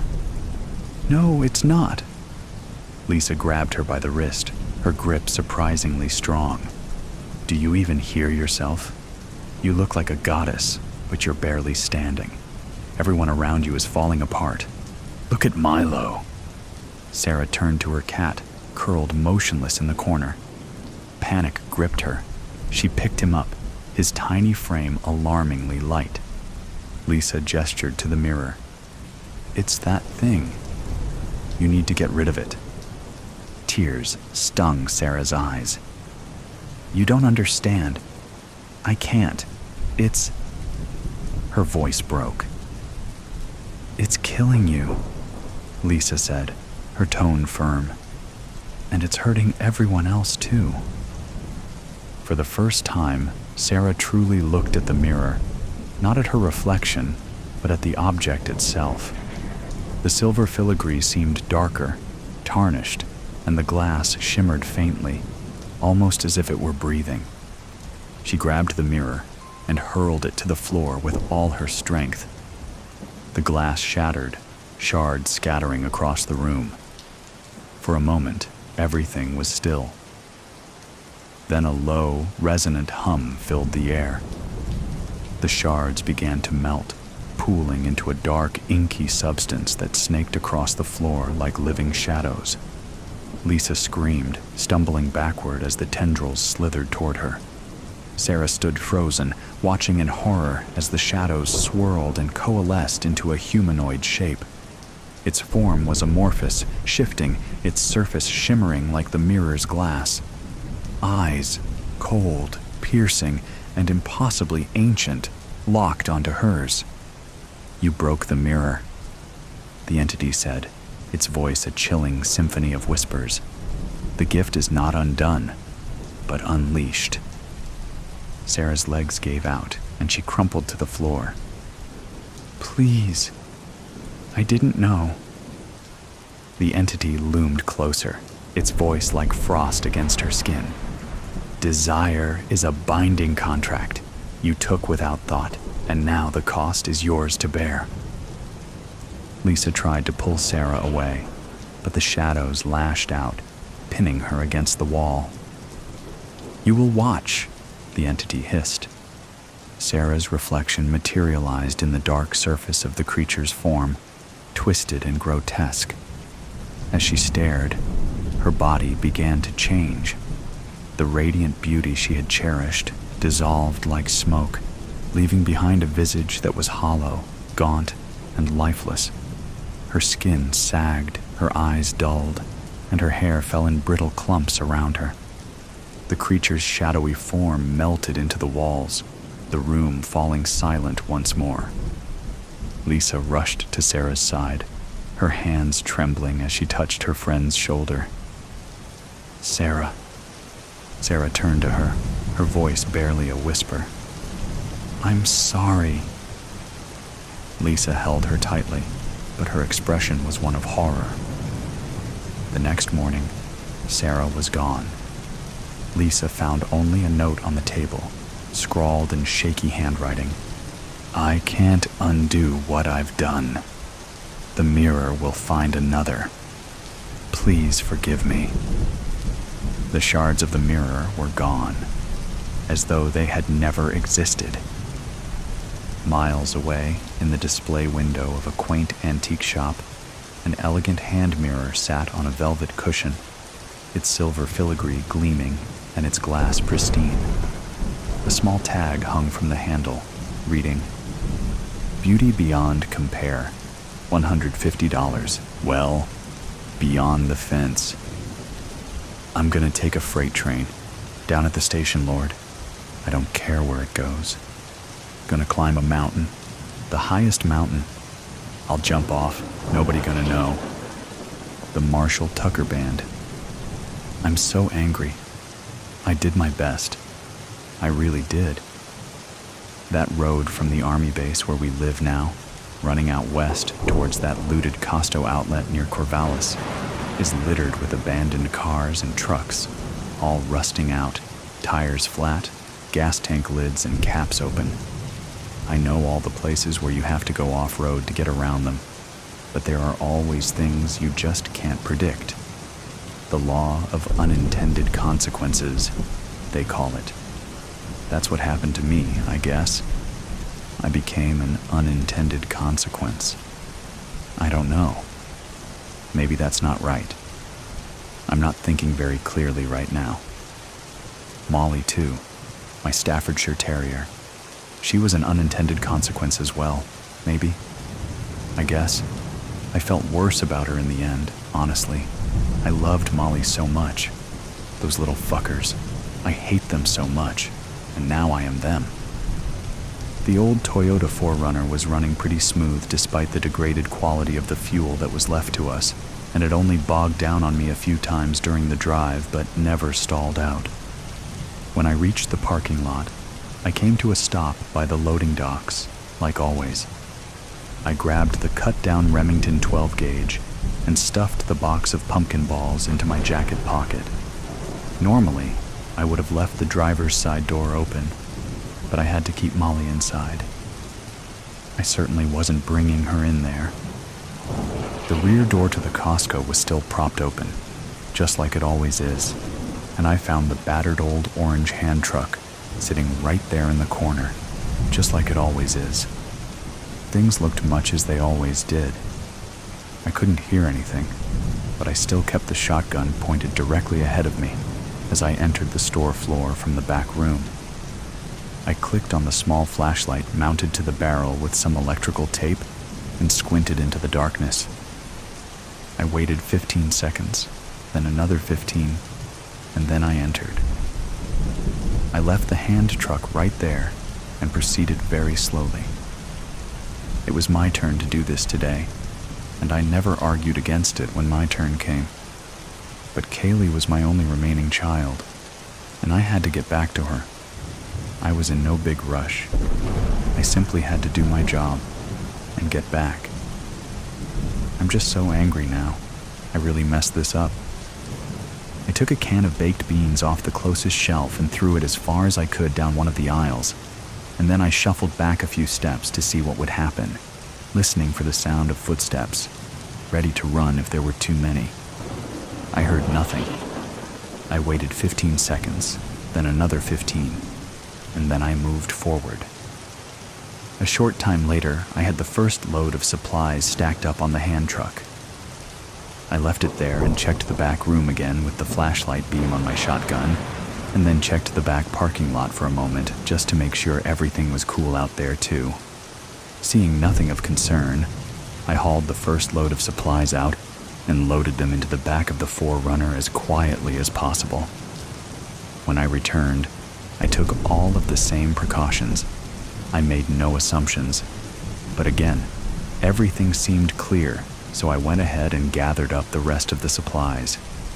In the end, I had canned foods, batteries, bottled water and juice, toilet paper, napkins, Tylenol, garbage bags, t-shirts, vitamins, and a few other things. There wasn't very much left at that Costco by that point, but we didn't go much further into the more previously populated urban areas until it became truly necessary. Again, I checked the back room and the parking lot before I hauled the hand truck out through the loading dock door and placed everything in the back of the old Toyota SUV as quietly as possible. Then I heard the sound of something being knocked over, coming through the rear door of the Costco outlet. It sounded metallic, maybe a bucket or a garbage pail being tipped over, or something like that. I pointed my shotgun in that direction for a second, and then jumped into the driver's seat of the Toyota and drove off. I had what I came for, and Molly was barking like crazy. It would take at least 5 or 6 hours, maybe more, to get back to the base, and I had already traveled at least that same amount of time, just getting there earlier that day. I would definitely have to refuel from the tanks in the back soon. I was ready to push on through, but when it started raining, I knew it would take much longer, and it would be much more dangerous. I had to rethink my plans. I knew a place. It was more important that I just got back to Kaylee than getting back right away. I knew she would be scared if I didn't return that night, but that's obviously better than not returning at all. My sister Amy would comfort her as much as possible. I wasn't looking forward to my night either, but Amy would take care of her until I got there with the supplies. Like I said, I knew a place. It was just past a highway exit sign for Langhorne Avenue. That sign has a red letter X spray painted across it. Everyone knows what that means. Just past that exit, along the side of the road just before you reach Redmond, there is a little sleep spot we sometimes use when we have to. It is proven safe. It used to be a small electrical substation, just a little 8x12 steel structure, about 10 feet tall, that once housed some power transmission equipment. At some point, someone gutted it out, and you can still see the old components rusting there just outside of the door, the tall grass growing up through the cracks. I pulled the Toyota around in front of that old substation, but I kept the engine running, and I stayed inside for a little while and used my binoculars to search the surrounding area for signs of movement. The sky was gray and the sun was setting, but I saw nothing of concern, so eventually I grabbed the shotgun and my travel bag and got out of the SUV as cautiously and quietly as possible. I left the driver's side door open, despite the light rain. I didn't want to make any unnecessary noise, and if I needed to make a quick escape, that could make the difference.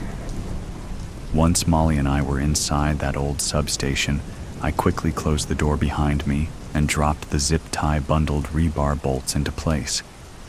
Then I stood there by the door for a while, holding my shotgun, but I didn't hear anything outside, and eventually I relaxed a bit. They don't like the rain, but you never really know. The filthy old mattress was a welcome sight. I sat there as I ate a cold can of Chef Boyardee raviolis. They were so delicious, and I took my time. It was a treat. I had dog food and water for Molly, too. She was happy as well. Afterwards, I laid my sleeping bag out on the mattress, and Molly and I fell asleep to the fading sound of rain pattering off the steel roof. It was nice. A few hours later, I was awoken by the sound of Molly's growling and barking. She was standing by the door, and I could hear the sounds of screaming and scratching coming from the other side. I grabbed my shotgun and pulled Molly back, breathing heavily, hoping the door would hold. I checked the rebar bolts. The door seemed solid. After a while, the rain picked up. The violent sounds coming from outside faded away, and then I set the shotgun down and returned to the bed. It was hard to find sleep again. I stared up into the darkness for a while. It was just over 3 years ago when it all began. A facility in the woods of northern Montana where they housed and performed tests on children who had been exposed to experimental biochemical weapons in various locations around the world. Things were fine there until they were not. The confused and sometimes conflicting news reports at the time mostly said that there was an antivirus that was administered to those kids on a daily basis. But one day the supplies ran out. Then, by the next morning, that facility was overrun. Blood and gore. The fences went down. But what no one knew until then was that it was contagious. Most people past the age of adolescence quickly succumb to it, but not everyone. No one really knows why. It all happened very quickly, and then it was all over, and I mean all of it. Everything. The world is very different now. This part of the world, anyway. I really don't know what it's like elsewhere. We don't receive news reports anymore. I eventually fell asleep and woke up a few hours later with Molly cuddled up by my side. I fed her some kibble for breakfast, and then I ate a granola bar and drank a bottle of water and packed up my gear. I looked out through the 2 small peepholes before leaving the safety of the substation with Molly by my side. The rain had stopped, but it was still gray and cloudy. I guess I made a little too much noise unbolting and opening the door. As soon as we stepped outside, I heard the clattering from behind the substation and on the low rooftop overhead. They must have just waited out there all night. I didn't know they were capable of that. I thought they just retreated back into the woods once they quit the hunt. Molly paid the price, not me. I hate myself for that. I hate myself. When they pounced, I fired my shotgun twice and blasted 2 of them in the chest and put them down.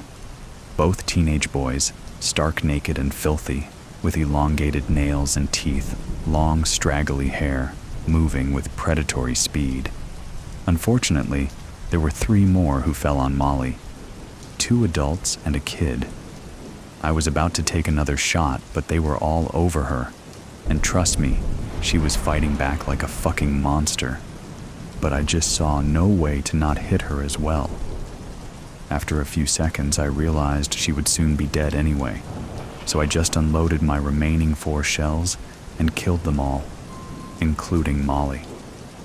I was so angry, but I started crying right away. I'm still enraged. They made me kill Molly, those little fuckers. As I was making my way to the driver's side door of the Toyota with my head down and staring at the grass through my tear-blurred vision, that's when the last one got me. He was just a little kid, maybe 10 years old. Perhaps that's why he held back when the others rushed in. I don't know. Who can say? Who knows how they think? I guess I will know soon enough. It's already starting. He came around from the back of the lift gate and dove at me and bit me on my forearm. There was only the one quick bite before I turned around and smashed him in the forehead with the butt of my Remington. But as soon as I got into the forerunner and closed the door, I could see that he had drawn blood. I wiped it off with my bandana and poured some rubbing alcohol on it. I was scared, but I still had some hope. I had my fingers crossed, but I still had some hope. That hope faded quickly along the drive back to the base. I feel sick now. I feel very sick, and it's just getting worse. My head is starting to pound, and I feel like I might need to vomit. My teeth and gums and my fingernails and toenails are all starting to ache. My vision is changing, and my throat is dry.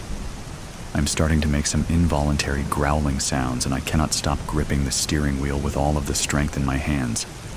I want to just get out of the Toyota and run. It doesn't even matter where. I was planning to just drop off these supplies by the front gates of the base and then leave. But it's still at least a 2-hour drive, and I am afraid of who or what I will be by the time I get there. I think I have to just turn around right now and drive in the opposite direction for as long as I possibly can. I have reloaded the Remington, and I am keeping it handy. I am sweating and drooling pretty hard now. I can't help it. My clothes are also starting to feel extremely uncomfortable. I think I might need to pull over and remove my shirt and boots soon. Maybe my jeans too. I don't think I can take this too much longer. I keep looking at the woods along the side of the road. I just want to run off into the trees. I want to scream. I want to eat something while it is still breathing. Mostly, I just want to end this before it gets worse. I know that I will never see Kaylee again, and even more than what happened to Molly, that's what makes me feel so sick. I'm sure my sister Amy will take good care of her, but still, I just feel so sick. I keep looking at the woods and at the Remington. I just have to keep driving for a little bit longer now. The radio stations all went dark years ago, and there's only one stupid old CD stuck inside the dashboard stereo in this Toyota for me to listen to as I drive, the Marshall Tucker Band. So I turn it up. What else am I going to do? The hum of the motor is hurting my head, and the lyrics seem right. I'm gonna find me a hole in the wall. I'm gonna crawl inside and die. But no, I don't think so. That would be too easy. I think I'm gonna die with my boots on, and I'm definitely gonna bring some of you little bastards with me. Get ready to eat some of these 12-gauge pumpkin balls. It's not going to be pretty. I'm gonna cut some of you little demons in half while I still can. As many of you as possible, until my ammo runs out. I owe that much to Kaylee and Molly and Amy and all of the others. I see a red letter X spray painted on the exit sign up ahead. I'll be there soon. You'll know when I arrive, you little fuckers. Trust me, you'll know.